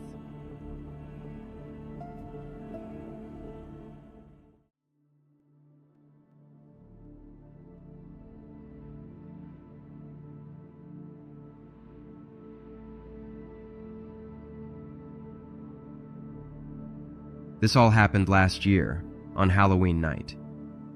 I was home watching movies with my friend Jake in our small off-campus apartment in Athens, Georgia. We were both new students at the University of Georgia and had decided to skip the college parties for a quiet but spooky night in. Looking back, we really should have gone out after all. We planned to binge-watch scary movies on Netflix and hand out candy to trick-or-treaters. Our apartment was in a pretty lively area, surrounded by other student housing. We were on the ground floor, so we still got quite a few trick-or-treaters throughout the night. We kept a bowl of candy by the door and were interrupted every 10 or 15 minutes or so, but that only lasted until about 9 or 9:30 p.m. At almost 11 p.m., the doorbell rang. I found it odd. It was kinda late to be out trick-or-treating at that hour. I paused our movie and went to answer it while Jake stayed on the couch. I looked through the peephole and saw a woman standing there. She seemed a bit too old to be trick-or-treating, but I guessed it was possible. I couldn't really tell what she looked like because the porch light was dim and the peephole distorted the view. I decided to open the door. When I did, I saw that she was wearing a sexy nurse's costume, which was pretty revealing. It was somewhat unexpected, I guess, but hey, I didn't mind. She was swaying a bit as she stood there, looking kind of out of it. She held out a plastic pumpkin bucket, and as I reached to drop in some candy, I noticed small plastic baggies mixed in with the candy inside. The woman started talking, her words slightly slurred. She explained she was on her way to a party, but desperately needed to use a bathroom. It all seemed a bit weird, but before I could respond, Jake came up behind me. He'd had a few beers and was in a friendly mood. Without hesitation, he told the woman she could use our bathroom, pointing her towards the hallway. I tried to catch his eye, to let him know I thought this was strange, but he was already heading back to the couch. After the woman went into the bathroom, I pulled Jake aside and told him how odd I thought this was. He just laughed it off, saying I was being paranoid and that we were just being good neighbors. We tried to go back to our movie, but I couldn't focus. The woman was in there for a long time, and I kept hearing weird noises. After about 15 minutes, I couldn't shake the feeling that something was wrong. I went to the bathroom door and knocked, but there was no answer. I knocked again, but still nothing. I tried the handle. It wasn't locked. When I opened the door, I saw the woman slumped on the floor, looking really pale and not moving. I yelled for Jake to come over. He checked her pulse while I stood there, frozen, unsure what to do. She was breathing, but barely, and next to her bucket were small plastic baggies scattered on the floor. Jake's expression darkened. He admitted that he'd gotten a minor drug charge a couple of years ago. Even though we had nothing to do with this situation, if the police found drugs in our apartment with her unconscious in our bathroom, they could assume we were involved. For Jake, a second offense could mean suspension or even jail time. But if we did nothing and she didn't make it, we'd be in even deeper trouble. Letting her die in our bathroom would be far worse, and we certainly didn't want that either, or the police assuming we were guilty of more than just bad judgment. We stood there, paralyzed, torn between fear and responsibility. Calling 911 would help her, sure. Paramedics could save her life, but we couldn't shake the thought that it might ruin ours. Before we could decide what to do, there was suddenly really loud banging on our front door. A man's voice was yelling for us to open up. Jake and I looked at each other, totally freaked out. We assumed he was looking for the woman, and it definitely wasn't the police or paramedics. We were still debating whether to call 911. Whoever was outside sounded really angry, and for all we knew, he could have been a dealer or a pimp. If we let him in, things could spiral out of control fast, and we had no idea what he might do. The pounding on the door got even louder, and the guy kept yelling. We were paralyzed with indecision. If we opened the door, we could be letting in someone dangerous. Jake started pacing around, trying to figure out what to do. I was just standing there, scared out of my mind. The banging on the door was so loud, I was sure our neighbors would hear it. I realized we didn't have a choice. Even if calling 911 put us under scrutiny, it was the only way to make sure she got the help she needed, and to keep us safe from whoever was out there. I remembered that my phone was in my back pocket, and quickly dialed 911, telling the dispatcher what was happening. All of a sudden, we heard a huge crash from the living room. The guy had broken through our window. We could hear glass shattering and him cursing as he climbed in. Jake and I looked at each other, totally terrified. We were stuck in the bathroom with an unconscious woman, and now there was an angry guy in our apartment, and we had no idea if he was armed or not. Jake quickly locked the bathroom door, but we knew it wouldn't hold for long. We could hear the guys stomping around the apartment, calling out for someone named Amy. His voice was getting closer and closer to the bathroom.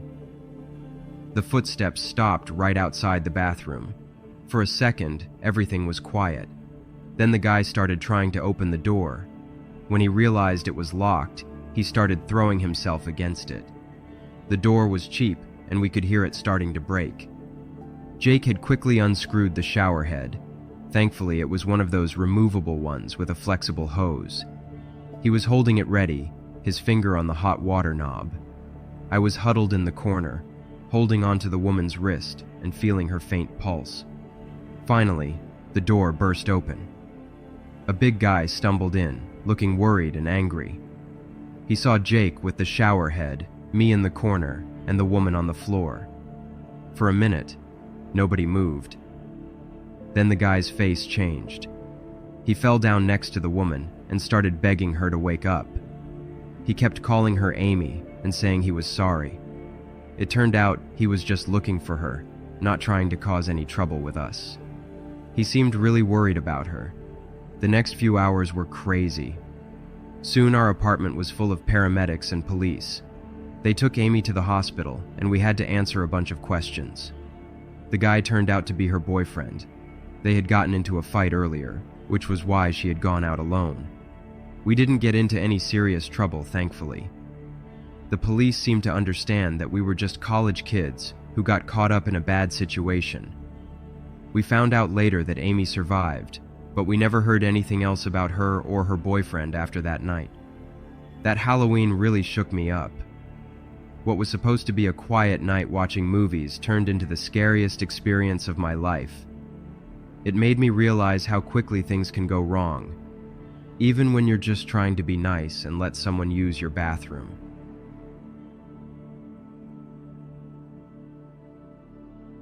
This happened about 7 years ago when I was in college. It was Halloween night, and at the time I was a junior at Michigan State University. I had just transferred there, so everything was still pretty new to me.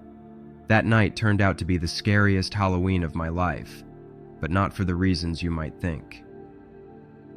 I had made a few friends pretty quickly at my new school, including this guy Diego from my Psych 101 class. He was nice, maybe a little too into me, but I appreciated having someone to hang out with. For Halloween, Diego invited me over to his apartment to watch some movies. I decided to go because I was trying to avoid the usual wild college party scene. See, I have this heart condition called hypertrophic cardiomyopathy, or HCM. It's not usually a big deal, I take medicine for it, but I have to be careful about getting too stressed out. Earlier that night, I went to a small get-together at my dorm. Nothing wild. It was fun, but by around 10 p.m., I was ready to head out. I texted Diego to let him know I was on my way.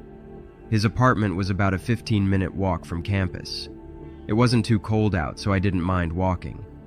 At first, everything seemed normal.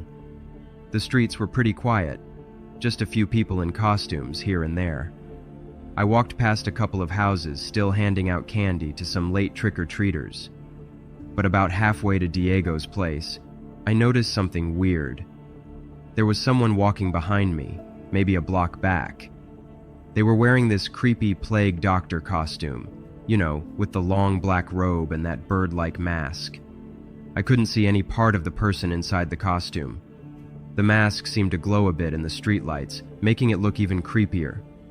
I tried not to think much of it. It was Halloween after all. Probably just another student. But as I kept walking, I realized this person was keeping the same distance behind me. When I walked faster, they walked faster. When I slowed down, they slowed down too. Always about a block behind me. I even crossed the street at one point, and they did the same thing. My heart started beating a little faster. I told myself I was being paranoid, but I couldn't shake this uneasy feeling. I decided to take a detour, turning down a side street I didn't usually use. The plague doctor followed. I turned again, this time onto a busier road with a few open shops. The figure disappeared for a moment, and I thought maybe I'd lost them. I stopped at a convenience store, pretending to look at the magazines while I caught my breath. Through the window, I kept an eye on the street outside. Just as I was starting to relax, I saw the plague doctor again. They were standing across the street, just staring in my direction. I quickly left the store and started walking faster towards Diego's apartment. By this point, my palms were sweaty, and I could feel my heart racing. I tried to calm myself down, taking deep breaths like my doctor had taught me. I didn't want to trigger any issues with my HCM. I texted Diego about the weird costume following me, my fingers shaking a bit as I typed. I didn't hear back from Diego. As I got closer to Diego's apartment building, the streets got quieter again. There were fewer people around, and the houses were darker. I kept looking over my shoulder, but I didn't see the plague doctor anymore. I started to think maybe I had imagined the whole thing. Then, just as I reached Diego's street, I saw the figure again. This time, they were standing right outside his building, facing me. The mask looked even creepier up close, with its long beak and hollow eyes. My chest felt tight, and I had to remind myself to breathe slowly. I turned my back on the creepy masked figure and strained to hear any footsteps closing in while I texted Diego, asking him for help. He replied quickly that he wasn't home, but he had left the door open and unlocked, assuring me that he'd be back soon and that I'd be safe inside. I rushed towards the building entrance, my heart racing. I pulled the door open and hurried inside, grateful that it was propped open. Once I was in the building, I started making my way through the hallways. The building was weirdly quiet. As I turned a corner and glanced back, I saw the same masked figure at the far end of the hallway behind me. They were closer now, maybe 50 feet away. I froze, not knowing what to do. My heart was pounding so hard I could feel it in my throat. I realized I was trapped. I couldn't go back without facing the masked figure. Getting to Diego's apartment was my only hope. I decided to make a run for it. I sprinted down the hallway, hearing distant footsteps behind me. I didn't look back, afraid of what I might see. I could feel my chest getting tighter, and I was starting to get dizzy. I knew I was pushing myself too hard, but I was too scared to slow down. I finally made it to Diego's apartment. I grabbed the doorknob, twisting it frantically. The door was unlocked, just like Diego had said. I glanced back and saw the plague doctor figure at the end of the hallway, walking towards me slowly. My vision was starting to get blurry around the edges, and I felt like I couldn't get enough air. The door opened, and I rushed inside, but the figure followed me in. I stumbled into the living room, trying to get away. My chest was hurting now, and I could barely stand up straight. That's when the person pulled off the plague doctor mask, and it was Diego. He thought it would be funny to prank me, to scare me, and then surprise me. But the stress was too much for me. My vision got all blurry, and I fell to the ground. I couldn't breathe right, and my heart felt like it was going to explode. I was gasping for air, clutching my chest. Diego's face went from a grin to sheer panic in seconds. He realized his prank had gone way too far. I heard him frantically calling 911, his voice shaking as he explained the situation. Everything after that is a bit of a blur. I remember the paramedics arriving, the oxygen mask over my face, and the rushed trip to the hospital. The doctors later told me I'd had a severe cardiac episode due to my HCM. They had to use medication to regulate my heart rhythm and kept me in the ICU overnight for observation. Diego stayed at the hospital the whole time. He was a mess, feeling terrible about what happened. The doctors explained to him how dangerous the situation had been, given my condition. It wasn't totally his fault. He didn't know at the time that I even had HCM. Weirdly enough, that experience actually brought us closer together. Now, 7 years later, Diego is my husband. We don't really talk about that night much. It's a scary reminder of how things can go really wrong, even when you're just trying to have some fun. That Halloween definitely still freaks me out when I think about it. It showed me that mixing fear and pranks can be a really bad idea, especially when you have a health condition like mine. I'm just glad it didn't end up worse than it did.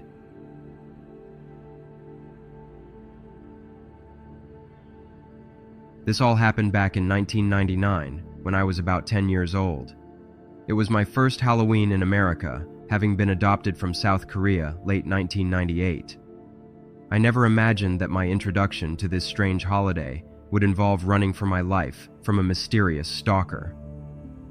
The whole concept of Halloween was somewhat new to me, but I was really excited about it. I can still remember that night pretty clearly, even after all this time. I was told that in our neighborhood, Halloween was a big deal, and I couldn't wait to go trick-or-treating. My older brother, who was 13, was going to take me around. He was my parents' biological child, but they always treated us the same. Our parents felt we were old enough to go out on our own, which felt like a big deal to us. But I think they just wanted a quiet night to themselves. We lived in a suburban area with winding streets and cul-de-sacs. At the center of our development was a small playground. Our plan was to cover our street and maybe 2 or 3 nearby ones. My parents reminded us not to wander too far, and we promised we wouldn't. I'm not sure of the exact time we left, but the streetlights had just flickered on. I was dressed as a pirate, with an eye patch, hat, and plastic sword, while my brother had on a zombie costume with fake blood and torn clothes. As we stepped out, we could see other kids already making their rounds. We began our candy hunt on our street, stopping at each house along the way. Most of the neighbors we knew well, and they seemed happy to see us in our costumes. As we got further along, we started reaching houses of people we didn't know as well. It was around this time that I first noticed a red SUV driving by. Our street was usually pretty peaceful, but seeing cars wasn't out of the ordinary. What caught my eye was how slowly it was moving, and I noticed it passed us twice, going in opposite directions within just a few minutes.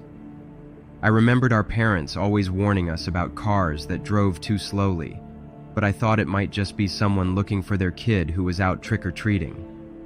My brother and I continued on, turning onto the next street.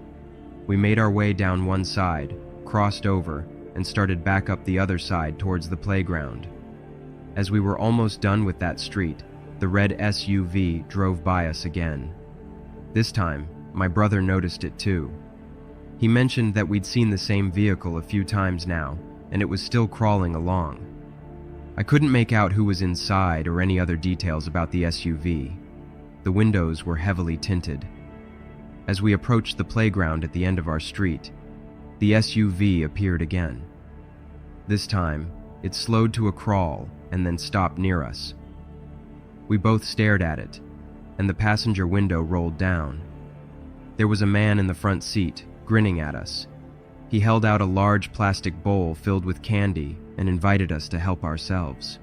We'd always been taught not to approach strangers or unfamiliar vehicles, but this was Halloween. The whole point was to go up to people's houses and ask for candy, right? For a moment, we just stood there, unsure what to do.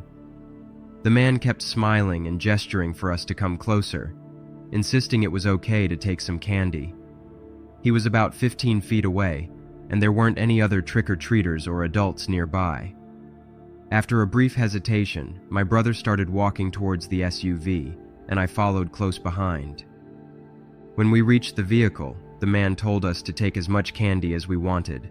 The bowl was filled with a variety of full-sized candy bars, and we each took one. He kept encouraging us to take more, maintaining a friendly demeanor the whole time. Then he mentioned he had even more treats in the back of the SUV, and suggested we come around to the rear to get some. Even at our young age, we both sensed something was off. Maybe he did have more candy back there, but we didn't want to risk finding out. I shook my head, and my brother politely declined. The man didn't seem upset, just kept smiling and said that was fine. We turned and started walking towards the playground, following the path that led away from the street. The SUV remained parked and didn't immediately drive off. As we walked further into the playground, it felt like we were being watched the entire time. We crossed through the playground and emerged on the next street over. We continued trick-or-treating, visiting each house and adding more treats to our bags. By the time we finished that street, our bags were nearly full, and we decided it was time to head home. That's when we spotted the red SUV again. It was entering the street from the opposite end. My brother noticed it first, and we both felt a surge of unease. As the SUV approached, we actually started running towards the playground, hoping to evade it before the driver saw us. We made it back onto the playground path, just as the SUV slowly passed by, this time without stopping. When we finally returned to our own street, we walked briskly towards our house. We didn't see the SUV again on the way back, which eased my nerves a bit. It was around 9:30 p.m. when we got home. We went inside and began sorting through our candy haul in the den. A while later, I was in the front room when I noticed something through the window. The red SUV was back, creeping down our street. I called for my brother, but he was upstairs with our parents. I watched as the SUV pulled to a stop directly across from our house. My heart began to race, and I shouted for my brother and parents to come to the front room. My mom came over and peered out the window. As soon as she did, the SUV started to pull away. My brother and I recounted how the SUV had been following us all evening and about the man with the candy. They gave us a talk about stranger danger, but it seemed like the SUV was finally gone for good. It was on a Sunday, I believe, because we were allowed to stay up late. We all watched The Haunting remake. I think it came out for rental that year. We were a bit young, but our parents didn't mind watching it together as a treat. A couple of hours passed without incident, and I had almost forgotten about the SUV. But then I heard the sound of an engine idling outside. I cautiously looked out the window and saw the red SUV again, inching down our street. It moved slightly past our house and then came to a stop. This time, the driver's door opened and a man got out. I panicked and began yelling for my parents again. They rushed into the room just as the man started walking towards our front yard. My dad quickly went to the front door and stepped outside. The moment the man saw my dad, he spun around and sprinted back to the SUV. He jumped in, started the engine, and sped off down the street. After that, my parents decided to call the police. They arrived a short while later and took down our account of the suspicious SUV and the man's behavior. We didn't see the SUV again that night, and I never found out who the man was or what his intentions were. That Halloween certainly turned out to be more thrilling than I had ever anticipated.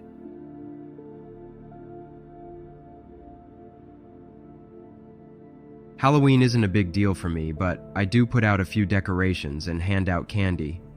This year, I had some fake cobwebs and a plastic skeleton on the porch, with a bowl of candy ready inside. I usually get about 15 to 25 trick-or-treaters each Halloween. I was relaxing at home after work, waiting for kids to arrive. The first few groups came by early, as expected. Around 8 p.m., there was another knock at the door. I opened it to find 3 kids dressed as superheroes, probably about 10 years old. As I was giving them candy, one of the kids asked about the person they saw hiding near my car. Confused, I asked what he meant. The kid explained they'd seen a tall figure dressed all in black, including a mask covering their entire face. This person had been crouching by my car, but ran to the back of the house when they spotted the kids. He said the costume looked real scary. I told the kids I didn't know anything about it and suggested it might be another costumed adult. They insisted it was someone acting suspiciously. I assured them everything was fine and sent them on their way. After they left, I felt uneasy about what they'd said. I decided to investigate. I looked out the windows toward the driveway and backyard, but didn't see anything unusual. The lighting wasn't great, so I couldn't be entirely sure. Then I noticed my car door was open. I went outside to check. The car had been broken into. The glove compartment was open and papers were everywhere. My laptop was gone. I'd left it there after work, planning to use it later. Now it was missing with all my important files and personal information. I went back inside, thinking the intruder must have gone already. But then I heard a faint rustling from the side of the house, like someone stepping through leaves. Curious, I went and checked the side window, where I spotted them by the side of the house. The intruder was moving toward the backyard, tall and dressed in black, carrying my laptop bag. They matched the description the kids gave earlier. I stayed quiet, watching them closely. But just as they reached the back corner of the house, they turned and saw me through the window. In an instant, they pivoted and sprinted toward the front of the house, still holding the bag. I bolted to the front door, flung it open, and scanned the street, trying to see where they were headed. I saw them running between houses across the street. I decided to chase after them to get my laptop back. I started running down the street, following the intruder. The intruder was fast, but I managed to keep them in sight as we weaved through the neighborhood. Costumed trick-or-treaters and their parents looked on in confusion as we raced past. I shouted for someone to call the police, hoping a neighbor would hear and understand. As we turned a corner, the intruder stumbled on a decorative pumpkin, giving me a chance to close the gap. Just as I was about to reach them, they spun around, swinging a fist at my face. I ducked, the blow grazing my ear. In the same motion, I tackled them to the ground. We grappled on someone's front lawn for a while, rolling through a carefully arranged Halloween display. Plastic tombstones and fake spiderwebs scattered around us as we struggled. The intruder was strong, but desperation gave me an edge. I managed to pin them down, straddling their chest as I tried to unmask them. The intruder shoved me hard, catching me off guard. They scrambled to their feet and bolted down the street, leaving the laptop bag behind in their haste. I grabbed it quickly, feeling a brief moment of relief, but I wasn't done. If I let them escape, there was no telling what else they'd try or who they might target next. I couldn't let them get away. I shouted for help as we ran, hoping someone would hear and call the police. They tried to lose me by cutting through a backyard, but I followed, determined not to let them get away. As we burst out onto another street, the intruder collided with a group of teenage trick-or-treaters. Everyone went down in a tangle of limbs and candy. I seized the opportunity and tackled the intruder before they could get up. We grappled on the ground, rolling through scattered candy and fallen leaves. The teenagers, realizing what was happening, jumped in to help. Two of them grabbed the intruder's arms, allowing me to pin them down. With their assistance, I was able to pull off the mask, revealing a rough-looking man, in his 30s if I had to guess, with a distinctive scar across his cheek. In the distance, I heard sirens approaching. Someone must have called the police during the commotion. The intruder, realizing he was outnumbered and about to be caught, stopped struggling. Moments later, 2 police cars pulled up, their lights flashing. Officers quickly took control of the situation, handcuffing the intruder and separating everyone to take statements. I learned that the man was wanted for a series of break-ins across several neighborhoods. He'd been using Halloween as cover, counting on homeowners being distracted by trick-or-treaters. As the adrenaline wore off, I began to feel the effects of the chase and struggle. I hadn't ran in years, and it was telling. My muscles ached, and I had scraped knuckles from the fight. An officer escorted me home, where I gave a full statement about everything that had happened, starting with the kids' warning. I'm grateful for those kids who warned me, even if I didn't take them seriously at first.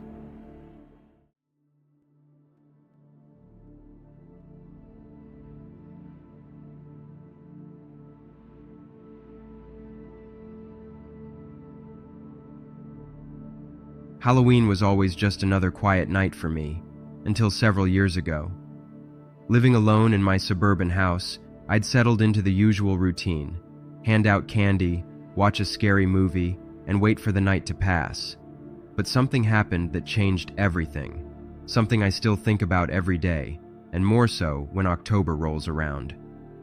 Now, as the nights grow colder and the jack-o'-lanterns reappear on doorsteps, I find myself waiting once more, hoping for something I can't quite explain, but I'll try. It started around 7 p.m. with a knock at the door. I grabbed my candy bowl, expecting the usual crowd of costumed kids. Instead, I found a young girl in the most bizarre costume I'd ever seen. It looked homemade, a mishmash of cardboard, tin foil, and bits of old fabric, and bad makeup covering her entire face. I couldn't tell what she was supposed to be dressed as, but it certainly was creepy, so plus points there. The weird part was how she just stood there, staring at me. No greeting, no candy bag held out, no trick or treat. Just silence, and an unnerving gaze. I tried to break the awkward moment by offering her some candy. She didn't move. After what felt like forever, I put some candy in her bag myself. Without a word, she turned and walked away. I shrugged it off as a shy kid being weird and went back to my evening. But about an hour later, another knock. Another kid. A different girl. This girl was dressed up as a scary zombie ballerina. She did the usual greeting, and everything that the other girl didn't do. As I watched the girl in her zombie ballerina costume walk away, I saw her again, standing across the street, the girl from before with the bizarre costume. However, this time, she wasn't alone. Beside her stood a woman in an identical costume, if you could even call it that. Both were motionless under the streetlight, staring at me. My heart started racing. Something felt very wrong. I quickly shut the door and locked it. About 10 minutes later, I had built up enough courage to peek out through the curtains discreetly. They were still both standing there, motionless, staring directly at my house. I closed all the curtains and tried to calm down.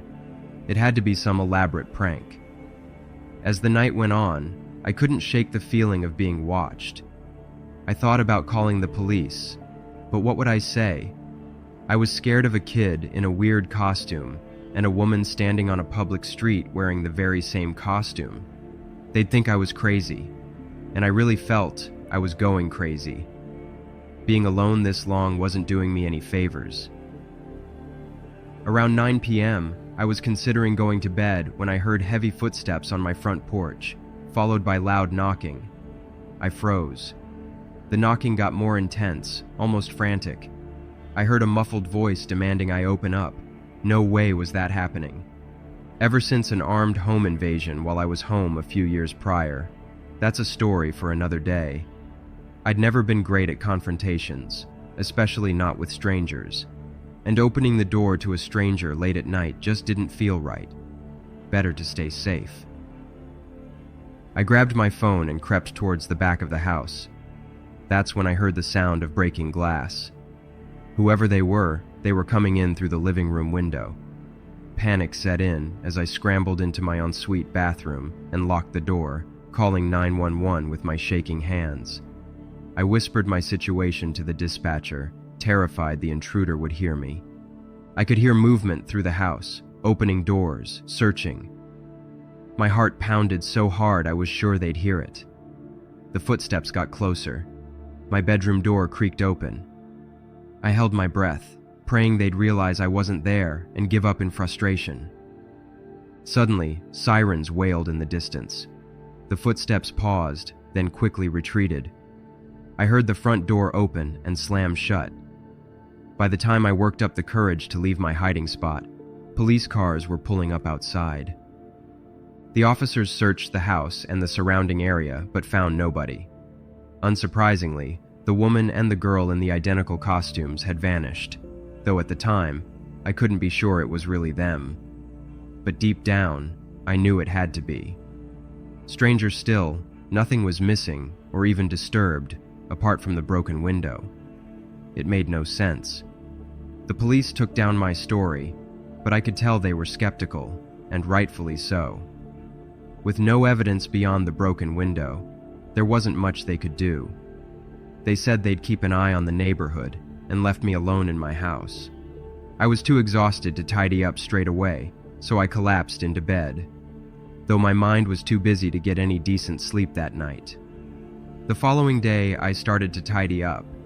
The events of the previous night still lingered in the back of my mind, but I tried to shake them off as just a strange Halloween encounter. There wasn't much to clean, just a few things slightly out of place, and the broken glass near the window. I also taped some cardboard over the broken window until I could get it fixed. As I made my way into my office to put away some papers, I noticed the keyboard on my desk was slightly off-center, like it had been moved. I've always been particular about things like that. I repositioned it, on center, and that is when I saw it. A small, folded note tucked carefully underneath. My hands trembled as I unfolded it. "I'll be back, Dad," it read in neat, childlike handwriting. A chill ran down my spine. In that moment, I knew exactly who had left it. It had been around 7 years since my wife walked out of my life. Our daughter was barely 6 months old when she disappeared without a trace, leaving me with nothing but unanswered questions. I spent years hoping for a letter, a phone call, anything to tell me what had happened to them. But there was never a word, until now. That strange night, standing under the glow of the streetlights, I saw her, my little girl, grown up and unrecognizable in that bizarre costume. And now, all these years later, I wait. Every day since, I've been waiting for her to return once again. Come back to Dad, Rosie.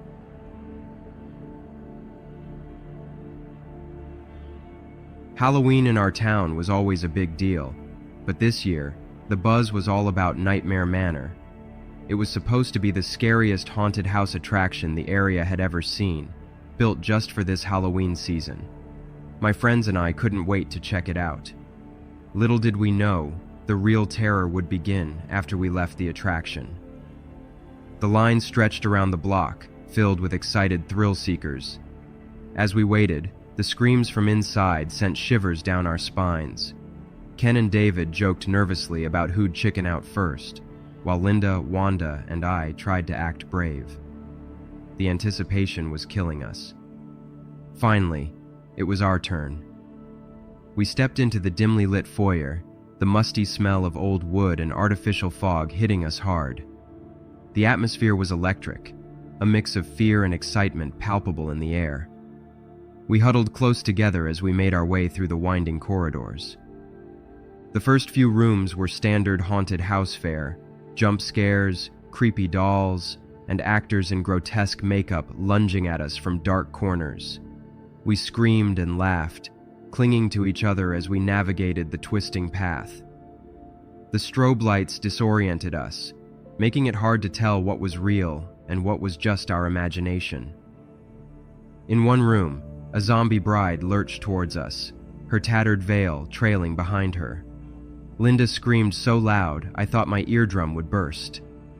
The next room featured a mad scientist's lab, complete with bubbling beakers and what looked like body parts floating in jars. The attention to detail was impressive, and despite our fear, we couldn't help but admire the craftsmanship. But then, in the fifth room, we saw him for the first time, a clown, standing so unnaturally still in the corner, holding a single red balloon. So very cliché. Unlike the other actors, he made no move to scare us. He just watched. It was unsettling, but we brushed it off as part of the experience. As we moved through the rest of the house, I kept expecting to see the clown again, but he never reappeared.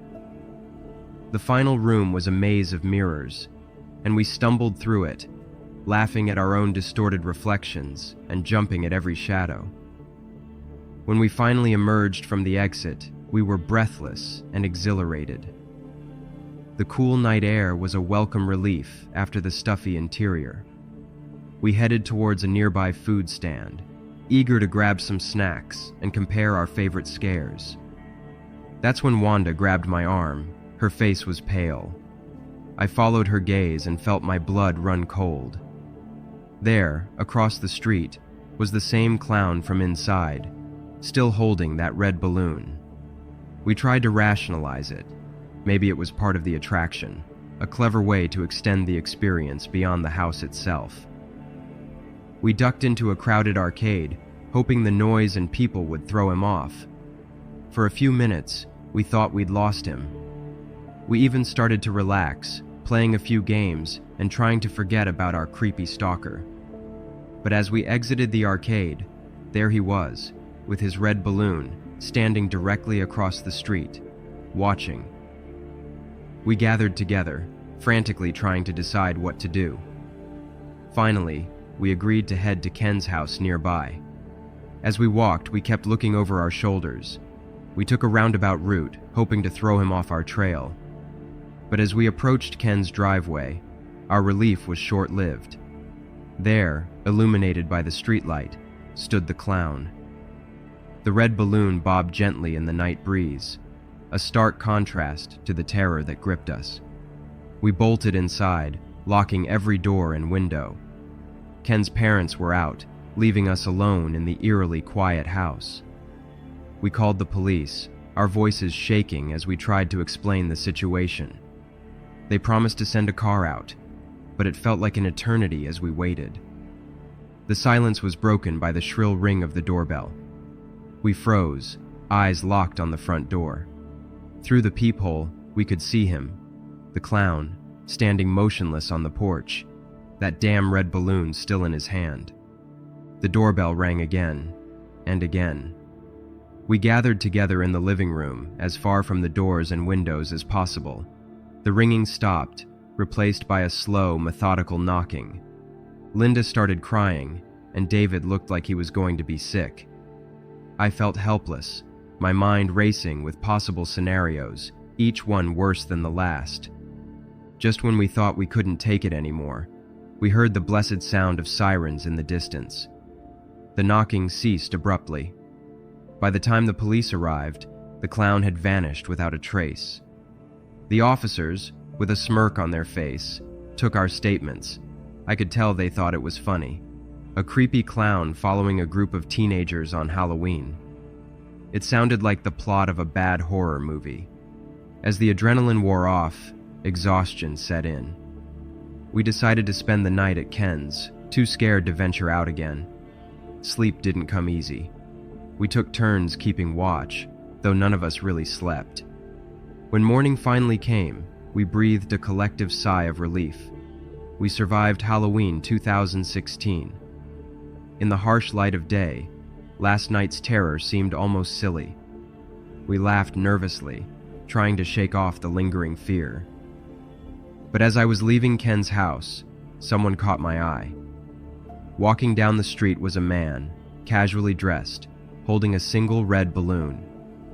He turned to look at me, giving me a slow, unsettling smile. My mouth refused to smile back. Without thinking, I bolted in the opposite direction, away from him and, unfortunately, away from home. I spent a couple of hours at the shopping center, hoping not to see the clown or the man, before finally daring to head back home. I still have no idea if the man was the clown or it was just some creepy coincidence. Halloween would never be the same for any of us again. A few years back, when I was about 14, my friends and I went trick-or-treating without our parents for the first time. We were pretty excited to run around the neighborhood on our own, collecting candy and just having a good time. There were 5 of us: myself, Nick, Mandy, Billy, and Pamela. We'd been friends since elementary school and always hung out together, especially on Halloween. Every year before Halloween, we plan out our trick-or-treating route to hit all the biggest houses, hoping to score some full-sized candy bars. That year, a whole new street of fancy houses had just been finished being built, and people had moved in. We decided to start there and then make our way to the other neighborhoods afterward. We spent weeks talking about it, imagining all the awesome candy we might get from these rich new neighbors. This new street wasn't far from my friend Nick's house, so everyone met up at his place on Halloween night. We all had our costumes on. I was a zombie, Nick was a vampire, Mandy went as a witch, Billy dressed up as a superhero, and Pamela was a cute cat. We grabbed our pillowcases for candy and headed out, stopping at a few houses along the way for some extra treats before turning onto the street with the new homes. It was weird. We didn't see any other kids there. Usually, on Halloween, you can't walk 2 feet without running into another group of trick-or-treaters, but this place was like a ghost town. We thought maybe we were the first ones to arrive and got really excited. We ran to the first house, where a nice older guy answered and gave each of us a full-sized Hershey's bar. Once we were back on the sidewalk, we couldn't contain our excitement. It seemed like we were off to an awesome start. But then things got strange. The next house didn't answer when we rang the bell. Neither did the one after that, or the one after that. One thing about this street, each house had a massive yard, so it took like 2 or 3 minutes just to walk between them. After about 10 houses not answering, we started feeling like we were wasting our Halloween, not getting any candy. We were getting tired, and our initial excitement was turning into disappointment. Nick suggested we head back to the regular neighborhoods, but Billy wanted to try just one more house. That's when we saw it, the biggest house on the street by far. It was like something out of a movie, with huge pillars in front and windows everywhere. We agreed to try there before giving up and moving on. This place had a driveway that seemed to go on forever, leading up to an even bigger circular driveway at the front. As we walked up, I noticed a woman looking at us from a tiny window next to the door. But as soon as I made eye contact, she quickly disappeared. I figured she was just waiting for trick-or-treaters and felt relieved that someone was actually home. I told the others what I'd seen, and we all got a bit more excited, hoping this house would make up for all the others that hadn't answered. We got to the porch, and I rang the bell. The door opened almost immediately. A woman stood there, with another older lady behind her, the same one I'd seen in the window. They both smiled as we said our usual trick or treat. The woman looked to be in her 40s, well-dressed and friendly. The older woman behind her seemed to be in her 70s, with silver hair and a kind face. The younger woman opened the door wider, and what we saw inside blew our minds. There was a massive round table in the entrance hall, covered with pretty much every type of candy you could imagine. I'm talking full-size candy bars, king-size packs, fancy chocolates, and even some imported candy I'd never seen before. I couldn't believe anyone would spend that much on Halloween treats, but I guess when you live in a house like that, you can go all out. She invited us in, telling us to pick 2 candies each. We didn't hesitate, rushing over to the table to check out all the options. In that moment, we were on top of the world, getting to choose whatever candy we wanted. Nick went straight for the biggest chocolate bar he could find. Mandy was examining some fancy-looking truffles. Billy grabbed a pack of sour candies, and Pamela was torn between 2 different types of gummy bears. But as I was deciding on my second pick, I heard the door slam shut. The sound echoed through the big entrance hall, making us all jump. We all spun around to see the younger woman standing by the door, still smiling at us. But something about her smile seemed different now. It was wider, almost unnatural. She asked us to stay for a minute, saying she'd forgotten to put out some special dessert for us. Then she quickly walked away, disappearing down a hallway. Looking around, I realized the older woman had vanished too. I could feel the panic setting in among all of us. We exchanged worried glances, not sure what to do. The house suddenly felt much bigger and emptier than it had a moment ago. Seconds later, we heard footsteps coming down the hall. They were slow and were getting louder with each and every step. I don't know what came over me, but suddenly I was moving. I bolted for the door, yanking it open and yelling for everyone to get out. My friends didn't need to be told twice. We all rushed out, nearly tripping over each other in our hurry to get off the porch. As we ran down the driveway, I heard the woman calling for us to wait. But we didn't stop. We sprinted all the way down that long driveway and kept going, not even pausing to see if she was following us. We ran past all those silent, dark houses, our heavy breathing, and the sound of our feet hitting the pavement, the only noises in the quiet neighborhood. We didn't stop until we reached Nick's house, several blocks away. Sitting on the driveway, we were all out of breath, scared and confused about what had just happened. We tried to make sense of it, but nothing added up. Why were all the other houses dark? Why did those women invite us in? What was that special dessert she wanted to give us? We thought about telling Nick's parents, but knew we'd get in trouble for going into a stranger's house after being warned so many times not to. Plus, we weren't even sure what we'd tell them. Nothing bad had actually happened, but we all felt like we'd narrowly escaped something awful. After a while, once we'd caught our breath and calmed down a bit, we decided to continue trick-or-treating in the neighborhood. But we were way more careful now, sticking to houses we knew and making sure we weren't the only kids around. The rest of the night was normal, but we couldn't shake the uneasy feeling from our experience in that big house. It was definitely the weirdest Halloween I've ever had.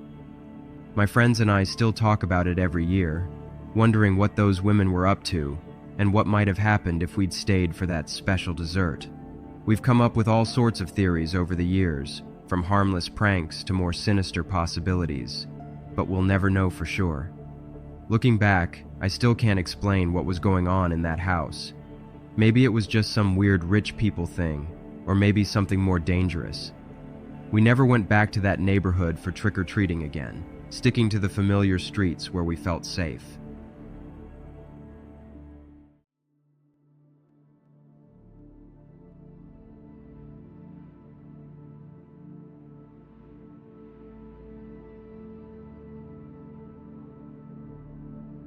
It was Halloween 2018, and I was 17. This year was special because it'd be my last Halloween living at home before college. I wanted to go all out. My dad, being pretty chill, let me turn it into a 3-day event. The plan was to have a movie night with my best friends, a couple, Martin and Mia, on October 30th, skip school on Halloween for last-minute prep, then host a Halloween party that night. Our attic had just been converted into a sweet hangout spot, so naturally, that's where we planned to watch movies. Getting to the attic meant climbing a narrow staircase, and the light bulb had burned out weeks ago. It was creepy, but perfect for Halloween vibes. Dad made us some snacks, and we headed up around 10 p.m. We just finished watching The Blair Witch Project, and were about to start The Conjuring, which none of us had seen before. I remember pausing the movie right as it started because I heard a weird noise outside. It sounded like something scratching against the house. Martin asked what it was, and I said I had no idea. We waited, and after a minute, we heard it again. I was getting annoyed because it was ruining the mood. Mia suggested we check it out, so we all went downstairs to look out the front window. By the time we got there, everything was quiet.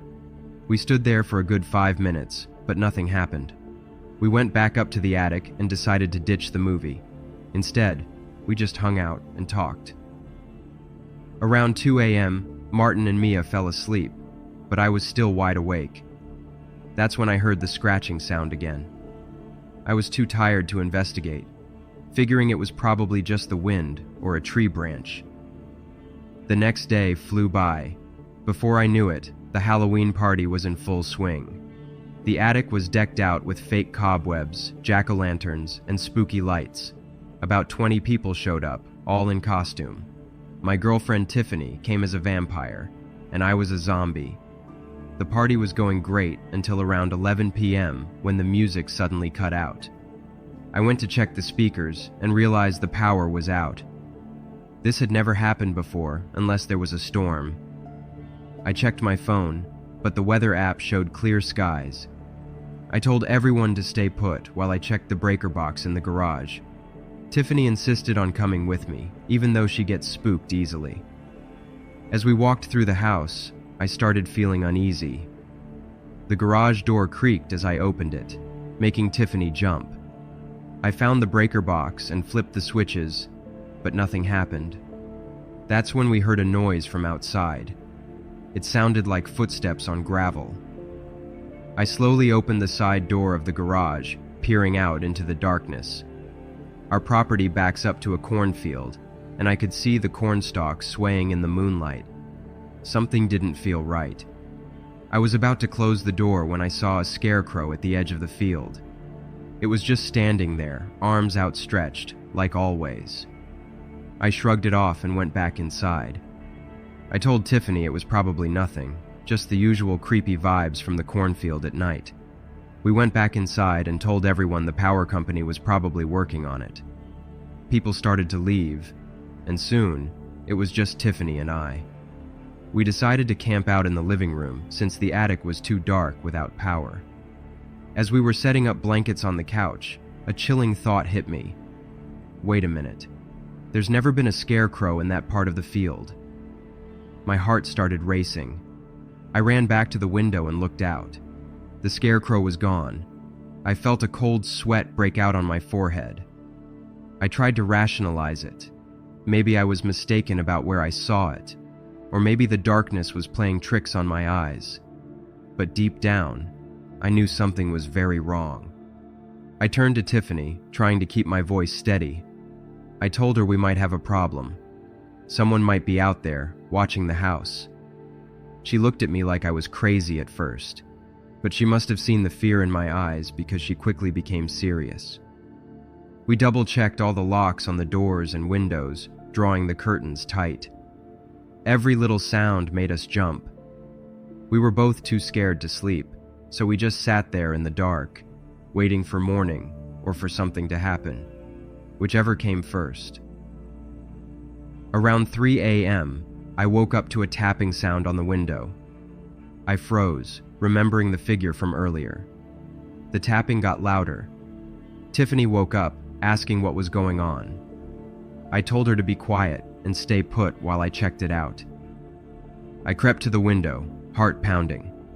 I pulled back the curtain just a bit, and there he was, a man in a scarecrow costume, right outside our window.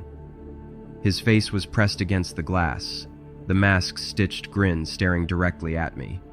I stumbled backward, knocking over a lamp. Tiffany screamed.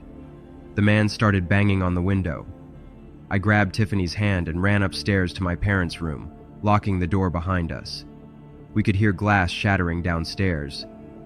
Tiffany called 911 while I looked for something to defend ourselves with. All I could find was one of my dad's golf clubs. The gun safe was downstairs, and I didn't know the combo anyway. The house went quiet. Too quiet. Then we heard footsteps slowly coming up the stairs. The floorboards creaked outside the bedroom door. Tiffany and I huddled in the corner, trying not to breathe. The doorknob started to turn slowly, then stopped. There was a pause, and then something slammed against the door hard. The wood splintered. Another slam, and the door burst open. There stood the intruder, his scarecrow mask now askew, revealing glimpses of a real face underneath. He lurched toward us. I swung the golf club, hitting him square in the chest. He stumbled, but kept coming. I swung again, this time catching his head. The mask flew off, revealing a man's face, twisted in anger. He lunged at me, knocking the golf club from my hands. We crashed to the floor, wrestling. His hands found my throat. I could hear Tiffany screaming, the wail of distant sirens. Just as my vision started to blur, Tiffany had grabbed hold of the golf club and smashed it over the man's head. He slumped to the side, dazed. I scrambled to my feet, grabbing Tiffany's hand. We ran down the stairs and out the front door just as police cars pulled up. Officers rushed past us into the house. We sat on the curb, shaking, as more cops and an ambulance arrived. A few minutes later, we heard shouting from inside. 2 officers emerged, dragging a dazed-looking man between them. It was him, the intruder, still wearing parts of the scarecrow costume. Blood trickled down the side of his face where Tiffany had hit him with the golf club. The paramedics gave him a quick check before the police put him in the back of their police cruiser. The police took our statements, and paramedics checked us over too. A detective told us they'd been looking for this guy in connection with several break-ins in the area. They found his car hidden near the edge of the cornfield, filled with stolen items from other houses. The detective assured us he'd be facing serious charges. It was mid-October, and the local haunted house had just opened for the season. I was 16, working the souvenir booth with my friend Laura, who had just turned 15, though she looked older than her age, if you know what I mean. We manned the booth every Friday and Saturday night, plus Halloween. Laura was too young to act in the haunt, so I chose to work with her for company. The haunted house was set up in an old abandoned factory on the outskirts of town, its dilapidated exterior perfect for creating an eerie atmosphere. Our job at the souvenir booth was simple enough, selling t-shirts, plastic fangs, and glow-in-the-dark trinkets to thrill seekers who had just exited the haunt. Most nights were busy but manageable, with a steady stream of adrenaline-pumped customers eager to take home a memento of their scary experience. One particularly chilly evening, about 2 weeks into the season, the crowd had thinned out earlier than usual. Laura and I decided to grab some hot cocoa from a nearby convenience store to warm up. The walk was short, about 5 minutes from the haunted house, along a poorly lit road that wound through a patch of woods. As we approached the store, we noticed the parking lot was nearly empty, save for a red Ferrari at the gas pumps. The car caught our attention. It was a rarity around this neck of the woods to see such a luxury car. Just as we were about to head inside, the guy in the Ferrari called out to us. Against better judgment, we stopped. Right off the bat, he asked if Laura was my girlfriend. Before I could even say a word, she jumped in with a quick, "No," which made the whole thing awkward. She clearly liked him, probably the car and his look. He then looked me up and down and made some comment about how I must be gay, saying he could tell by how I walked and dressed. He tried to make it sound like he was being supportive, throwing in something about how there's nothing wrong with that. But he was right though. I just wasn't out of the closet at the time, at least officially. Then, without missing a beat, he turned back to Laura, saying she was gorgeous and offering to pay her for the night. It was uncomfortable, but the worst part was, she didn't immediately shut him down. She seemed to be considering it, probably because she was attracted to him. He noticed and then offered some free drugs, saying it would make the night even better. That's when I stepped in. I had to talk her out of it, saying it was a terrible idea and we should get out of there. After a tense back and forth, I finally convinced her to walk away. We headed into the store, leaving the guy behind. As we departed, the guy sped off in his Ferrari. The clerk, an older woman, asked what the guy had wanted. We quickly told her everything that happened. As soon as she heard the details, she asked how old we were. When we told her our ages, her face changed, and she said that was all sorts of wrong and probably something the police should know about. She didn't waste any time, saying she'd call the police right away, and while waiting for the police, she went to the back room to check the cameras. A little while later, the police arrived. 2 officers came in, and the clerk waved them over. They asked us a bunch of questions, what the guy said, what he looked like, what kind of car he was driving. We told them everything. The clerk showed them the footage. They were busy writing everything down and asked if we were okay. After they finished questioning us, they offered to give us a ride back to the haunted house. Upon returning to the haunted house, we alerted security and the ticket booth staff about the incident. The manager, a burly man named Mike, insisted on driving us home that night. Days later, we learned the man in the Ferrari was a known drug kingpin. His erratic behavior was likely due to a botched transaction, leaving him desperate and dangerous. The man was arrested soon after.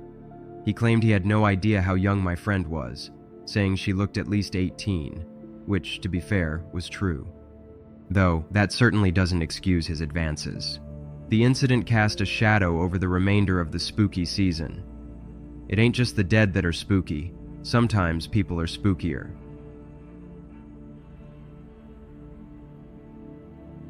I threw my first parentless Halloween party when I was 20. My parents were out of town for the weekend, so I figured it was the perfect opportunity. I invited about 30 people, mostly college friends and a few high school buddies who were still in town. I decided to make it a themed costume party. Superheroes and villains. I thought it'd be fun and keep things from getting too wild. No big groups, no strangers. My parents' house isn't huge, but the basement is finished, so I plan to use that and the first floor. I spent most of October 31st getting everything ready. I hung up comic book posters and placed action figures around as decorations. Nothing fancy, but it fit the theme. I also got some snacks and soda, telling people to bring their own alcohol if they wanted. I knew my parents wouldn't approve, but hey, it was Halloween. People started showing up around 8 p.m. Most were in costume, and I was impressed by how well everyone stuck to the theme. There were a couple of Batmans, a Wonder Woman, some X-Men, and even a spot-on Thanos. I was happy nobody dressed as Superman, with their underwear on the outside. My friend Mike, dressed as Spider-Man, brought his laptop and some speakers to DJ. By 9, the party was in full swing. The basement was dark, except for some orange string lights, and people were dancing and drinking. I was trying to keep an eye on things, making sure no one went upstairs or broke anything. I had a few drinks, but not too many. It was my party after all. I needed to stay somewhat responsible. Around 10:30, I was in the kitchen grabbing more ice when my friend Jess came in. She asked me who the guy in the really creepy clown costume was. I told her I didn't know what she was talking about. She said there was a tall guy downstairs in a full clown outfit with a mask, just standing in the corner watching everyone. I felt a chill run down my spine. I hadn't invited anyone who had arrived dressed as a clown. I went downstairs to check it out. The basement was crowded and dark, but I scanned the room. At first, I didn't see anything unusual. Then I spotted him. In the far corner, partially hidden by the stairs, was a figure in a full clown costume. The outfit was dirty and torn. The mask was old and cracked. It didn't look like a cheap Halloween costume. It looked real, like something a professional clown would wear, but aged and decayed. I pushed through the crowd, trying to get to the clown. As I got closer, he moved, slipping behind the stairs. I followed, but when I got there, he was gone. I asked a few people nearby if they'd seen where he went. No one had noticed him. I went back upstairs, feeling uneasy.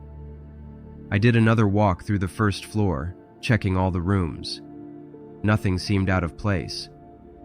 I was about to go back to the party when I heard a noise from upstairs. It sounded like footsteps. I hesitated. I'd locked all the upstairs rooms before the party started. No one should be up there. The upper hallway was dark and quiet. I turned the lights on as I went. I checked my parents' room first. The door was still locked, same with the guest room. Then I got to my room. The door was slightly ajar. I pushed the door open slowly and flipped on the light. The room lit up, and right away, I saw him, the clown. He was crouched by my desk, going through my drawers.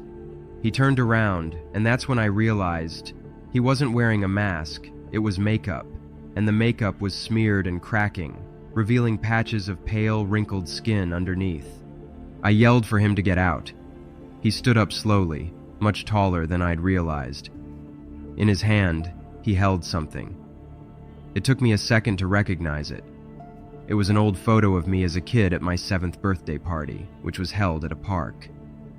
I remembered the photo well. In the background, there had been a clown, someone who wasn't part of the party. He had pulled the photo from one of my desk drawers.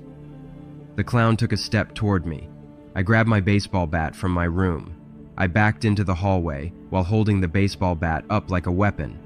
I shouted at the clown, asking who he was and what he wanted. My voice was shaky, but I tried to sound tough. He stopped for a second, probably not expecting me to confront him. I heard people moving around downstairs. Suddenly, someone shouted that they were calling the police. This seemed to startle the clown. He hesitated for a moment, then turned and ran. He pushed past me and went down the stairs. I followed him to the back door, but he was already gone when I got there. We all went to wait in the front yard to wait for the cops. When they showed up, they looked around the house and yard, but found no signs of the clown. I wasn't surprised. We'd all seen him run off into the night. But I was glad they checked anyway, to make sure he hadn't snuck back in while we were waiting out front. The police took our statements and said they'd keep an eye on the area. My friends helped me clean up, and by morning, the house looked normal. My parents came home that afternoon, none the wiser about the party or what had happened. I never told them. I never threw another Halloween party either.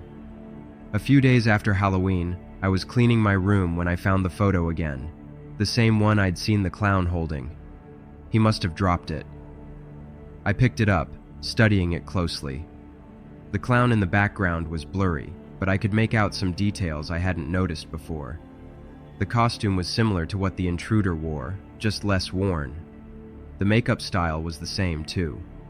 I was about 80% sure it was the same guy, just a younger version. I took the photo to my parents, asking if they remembered anything about that birthday party. It was my 7th birthday. They vaguely recalled a clown being in the park that day. Mom thought he might have been there for another party, since there were several parties being held in the park on that day. I couldn't shake the feeling that this clown, for whatever reason, had come back. But why? And why now? I never found answers to those questions. Sometimes I wonder if he's still out there, waiting for another Halloween to roll around.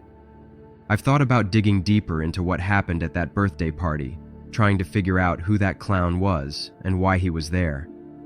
But every time these thoughts pop up, I shut them down like a game of whack-a-mole. The idea of uncovering some connection between that day and the Halloween break-in terrifies me. Yet the questions keep coming back, like right now.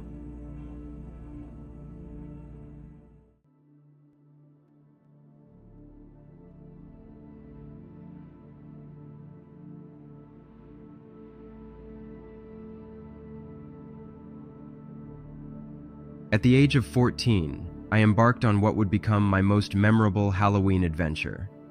The evening sky was overcast, with barely a sliver of moon peeking through the clouds. Unlike previous years when I'd gone trick-or-treating with a group, this time I decided to venture out alone. I didn't tell my folks that, knowing they would never have let me. In retrospect, rightfully so. Still, I felt grown up enough to handle it, completely unaware of the terrifying encounter that awaited me. That particular autumn, our small town had been abuzz with rumors of people donning creepy clown costumes to scare unsuspecting victims. However, such incidents seemed distant and unlikely in our quiet community. I dismissed any concerns, assuming any clowns I might encounter would simply be fellow trick-or-treaters in festive attire. That year, my parents had the bright idea to dress me up as a scary Elvis for Halloween, complete with a leather jacket, sequined cape, and exaggerated sideburns. They even tucked a small can of hairspray into my pillowcase, just in case I needed to adjust my perfectly styled hair while trick-or-treating. It was their way of ensuring I stayed in character, but at the time, I didn't think much of it, more focused on the candy I was about to collect and the adventure that awaited me. As I set out, the night air was crisp and filled with the excited chatter of younger kids and their watchful parents. My pillowcase gradually grew heavier with each house I visited, the residents being particularly generous with their treats that year. It felt like I had stumbled upon a treasure trove of sweets, and my spirits soared with each handful of candy dropped into my bag. I had just approached my 10th house when something unusual caught my eye. The side gate was wide open, leading into a shadowy backyard that seemed to stretch endlessly into the dark. It struck me as odd that someone would leave their side gate fully open like that on Halloween night, with so many people roaming the streets. I made a mental note to mention it to the homeowner when they answered the door.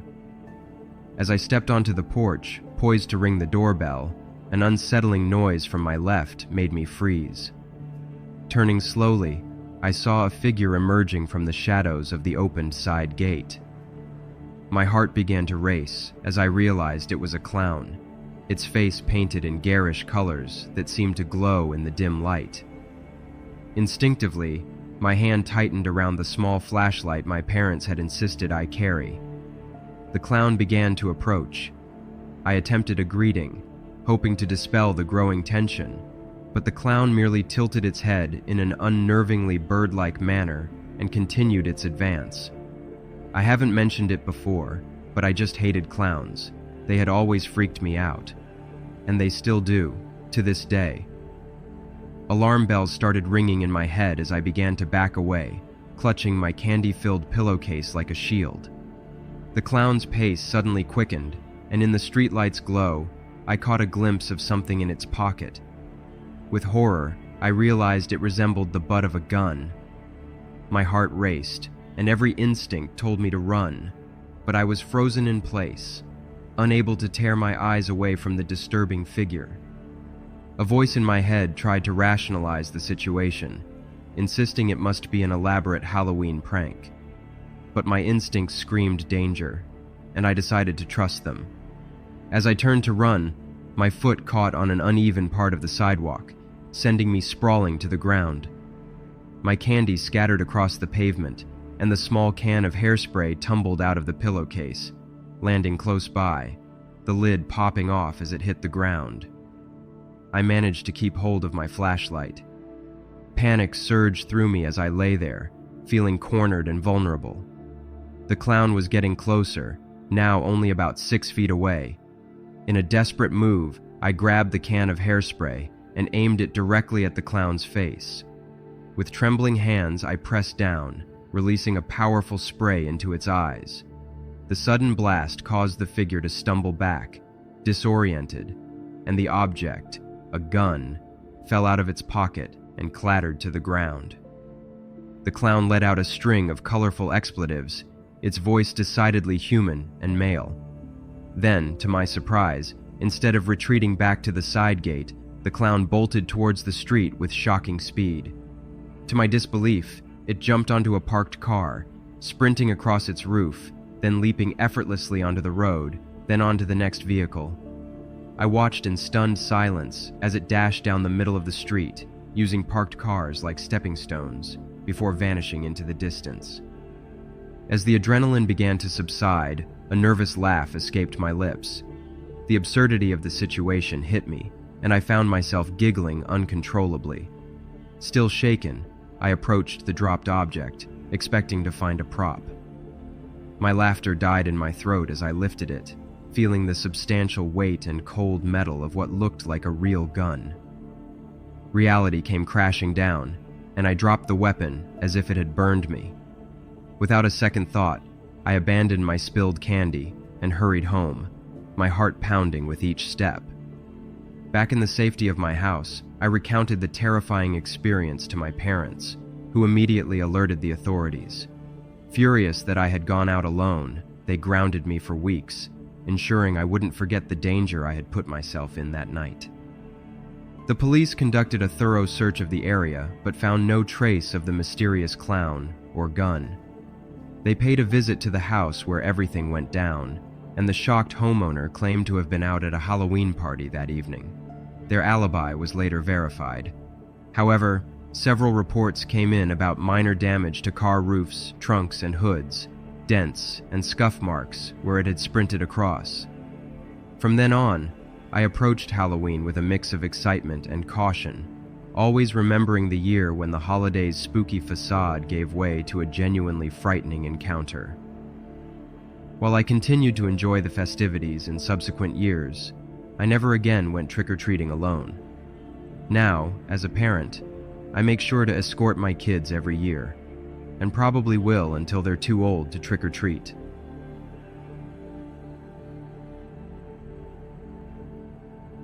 As a 16-year-old high school junior, I was acutely aware that this Halloween might be my last chance at trick-or-treating. My youthful appearance, often a source of frustration, became an unexpected asset on this night. People frequently mistook me for a middle schooler, which usually irked me, but tonight it was the perfect disguise for my candy-collecting mission. A few months before that fateful evening, my parents and I had moved across the country to a quiet suburban neighborhood, known for being family-friendly and safe. I quickly made new best friends, Ethan and Zoe, twins who had also recently moved in, and together we set out for the night. Oh, and their younger sibling, Alex, tagged along as well. Our parents, convinced of the neighborhood's safety, granted us unprecedented freedom this Halloween. We were determined to make the most of it, knowing our trick-or-treating days were numbered. As dusk settled, we set out with our empty Halloween buckets, ready to fill them to the brim.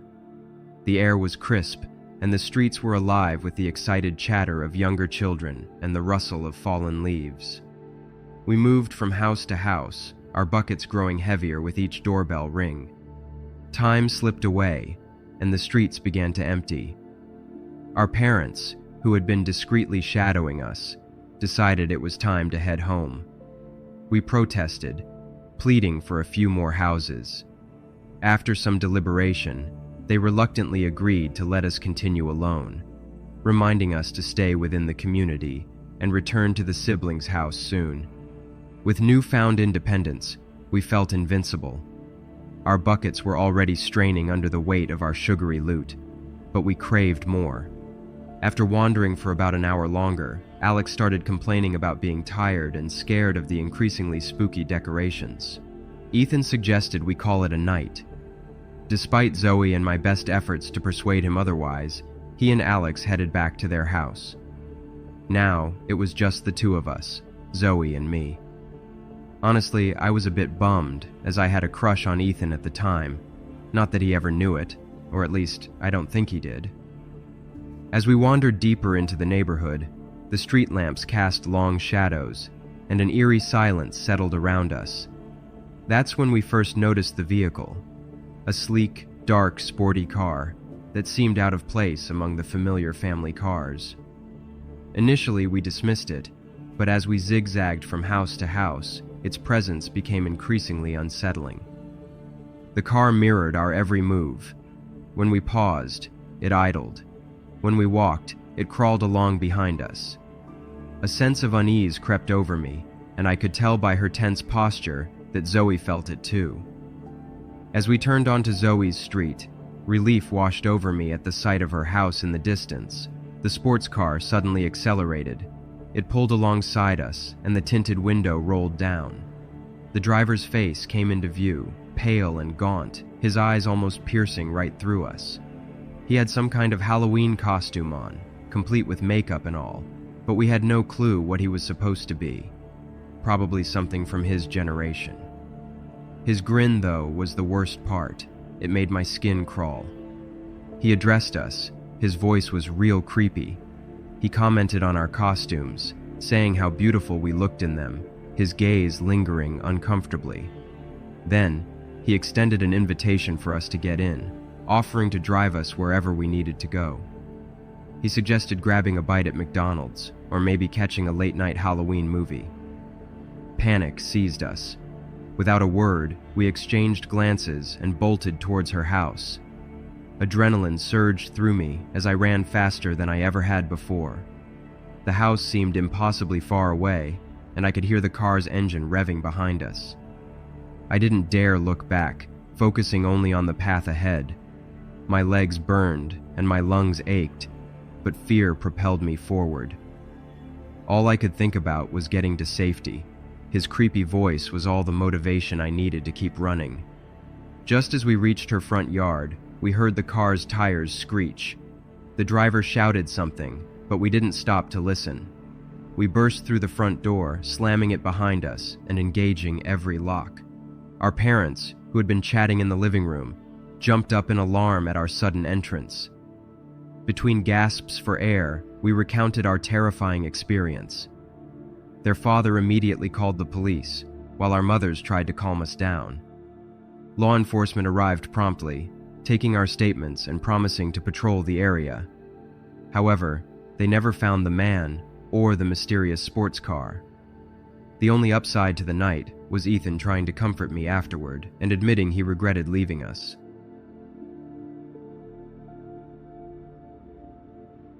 Halloween week had arrived, and I was buzzing with excitement. At 12 years old, living at the end of a quiet street near some railroad tracks, I was about to experience my first real sleepover. My best friend, Will, who lived 2 houses closer to the tracks, was coming to stay the night. The anticipation had been building for weeks, and now it was finally happening. Our street was a peaceful cul-de-sac, mostly inhabited by elderly residents. The only regular visitors were the mailman and occasional guests.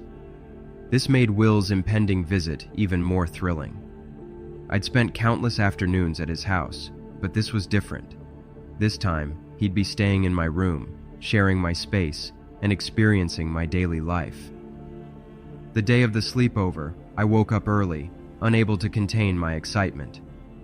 I raced through my morning routine, then set about tidying my room. Every toy, every comic book, every poster needed to be perfect. I wanted Will to think my room was the coolest place he'd ever seen. As the day wore on, I grew increasingly impatient. My mom, sensing my restlessness, assigned me a list of chores. It was torture, having to dust and vacuum when all I wanted was for time to speed up. But I knew the rules: chores first, then fun. Eager to start our evening, I rushed through my tasks. Once finished, I practically sprinted across the street to Will's house. As I approached, I noticed an unfamiliar red pickup truck parked in front of his neighbor's home. It seemed out of place in our quiet neighborhood, but I was too excited to give it much thought. Will's grandfather was on the porch, puffing on a cigarette. He waved me in, knowing I was there for Will. Inside, I helped Will pack some clothes and toys for our planned activities. We'd spent hours planning what games to play and what snacks to eat. It felt like we were preparing for a grand adventure. As we exited the house, barely halfway across the front yard, we heard a distressed voice calling out. We turned to see a man stumbling towards us, his face bloodied and swollen. He kept asking for help, moving closer with each plea. The sight was shocking, like something out of a horror movie. But this was real, and it was happening right in front of us. Will's grandfather quickly intervened, throwing a towel over the man's face. The moment the gruesome sight was obscured, Will and I bolted to my house, our excitement replaced by fear and confusion. We locked ourselves in my room, our hearts pounding. We peeked through the window blinds, watching the scene unfold on the street below. Soon, emergency vehicles arrived, their flashing lights casting eerie shadows on the walls of my room. Police took statements from Will's family, while paramedics tended to the injured man.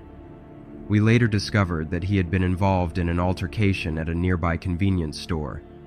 He had tried to rob someone outside, but they disarmed him and used his own knife against him before driving off. The Halloween decorations in the neighborhood, the fake cobwebs, the plastic skeletons, suddenly seemed less scary compared to the real-life drama we'd just witnessed. Despite the unsettling start, Will and I tried to salvage our sleepover. We played video games, built pillow forts, and swapped scary stories. But our minds kept drifting back to the bloodied man. Little did we know, our own real Halloween nightmare had just begun. A couple of days later, curiosity got the better of us. We decided to visit the store where the incident began. The short walk felt longer than usual, our minds replaying the Halloween night events. At the store, we noticed only a couple of cars in the parking lot. As we approached the entrance, a man called out to us from one of the vehicles. Against our better judgment, we walked over. The car was old and battered. The man inside looked rough, his eyes looking around nervously. He began asking strange questions. The situation quickly became uncomfortable as he made inappropriate comments and offers. We firmly refused his advances and suggestions, our hearts racing. Finally, after what felt like an eternity, the man sped off. Shaken, we hurried into the store and informed the clerk about the encounter. She immediately offered to call the police. While we waited for them to arrive, she kept us close and reassured us that we were safe inside. Once the officers arrived, we explained everything, and the clerk offered to check the security cameras with them, hoping to get a clear view of the car's license plate. As they reviewed the footage, one of the officers kindly offered to drive us home, ensuring we wouldn't have to walk back alone. Back at home, we told my parents about the incident. They immediately called Will's family. The rest of the day was a flurry of phone calls and worried conversations. Our adventure had turned into something far more serious than we'd ever anticipated. That Halloween week taught us a valuable lesson about stranger danger and trust. What started as an exciting sleepover turned into a real-life scary story, one that would stay with us long after the Halloween decorations came down. We later found out that the man who talked to us at the convenience store was the man that the bloody and battered guy had tried to rob. Whether it was fate or just a chilling coincidence, we couldn't shake the feeling that the story had followed us home.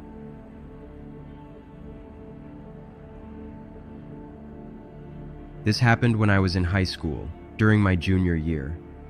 It was October, and my friends and I were trying to decide what to do for Halloween. I suggested something different, maybe a haunted house or a ghost tour. After some debate, we settled on a ghost tour that was supposed to be pretty intense. On Halloween night, we met up at the old town square where the tour was set to begin. A crowd had already gathered around a tall guy with a pale face and dark circles under his eyes. He was clearly our tour guide, looking like he'd just crawled out of a grave. I thought it was a bit much, but whatever. We waited for everyone to arrive before the tour started. Once we were all there, the guide began leading us through the historic part of town. He took us to various buildings and landmarks, spinning tales about hauntings and tragic deaths. I couldn't help but roll my eyes at some of the stories. The whole thing seemed like a tourist trap to me, especially when the guide would suddenly shout or make loud noises to scare the group. But something was about to happen that would change my mind. About halfway through the tour, we stopped in front of an old theater. The guide told us about how it used to be a popular vaudeville venue in the 1920s, but it had been abandoned for decades after a series of mysterious accidents. He pointed to the stage visible through the dusty windows and said that rumor has it, the ghost of a performer who had died during his act sometimes appears in photos taken by visitors. Apparently, the ghostly image always vanishes before anyone can verify it, leaving people to wonder if it was ever there at all. I smirked. Of course, I didn't believe it.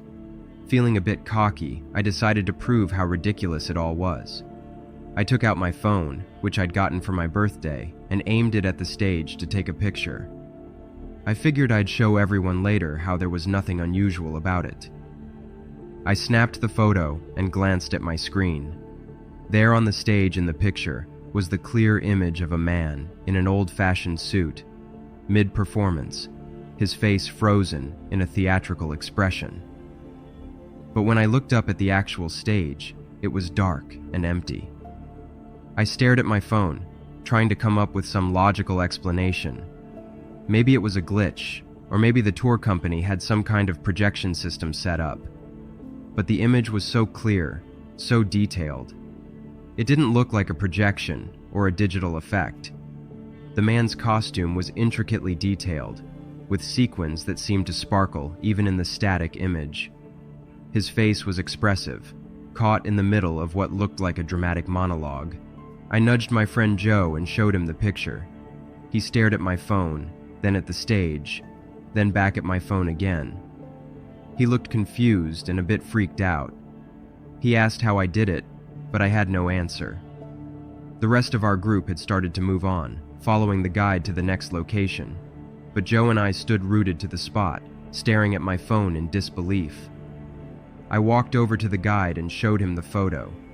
He seemed genuinely surprised and asked if he could take a closer look. I handed him my phone, but as soon as it left my hand, something strange happened. The guide looked at the screen, then back at me with a confused expression. He said he didn't see anything unusual. When I took my phone back and looked at the picture again, the ghostly performer was gone. It was just a regular photo now, showing the abandoned, dusty stage I could see with my own eyes. Determined to recreate what I'd seen, I started taking more pictures of the stage. But no matter how many I took, they all came out normal. Just an old, dark theater with no signs of ghostly activity. I even tried different angles, zooming in and out, but nothing worked. The mysterious performer had vanished as quickly as he had appeared. As we continued the tour, I couldn't focus on anything the guide was saying. My mind was racing, trying to make sense of what had happened. Part of me still wanted to believe it was some kind of trick or technical glitch. But deep down, I knew what I had seen was real.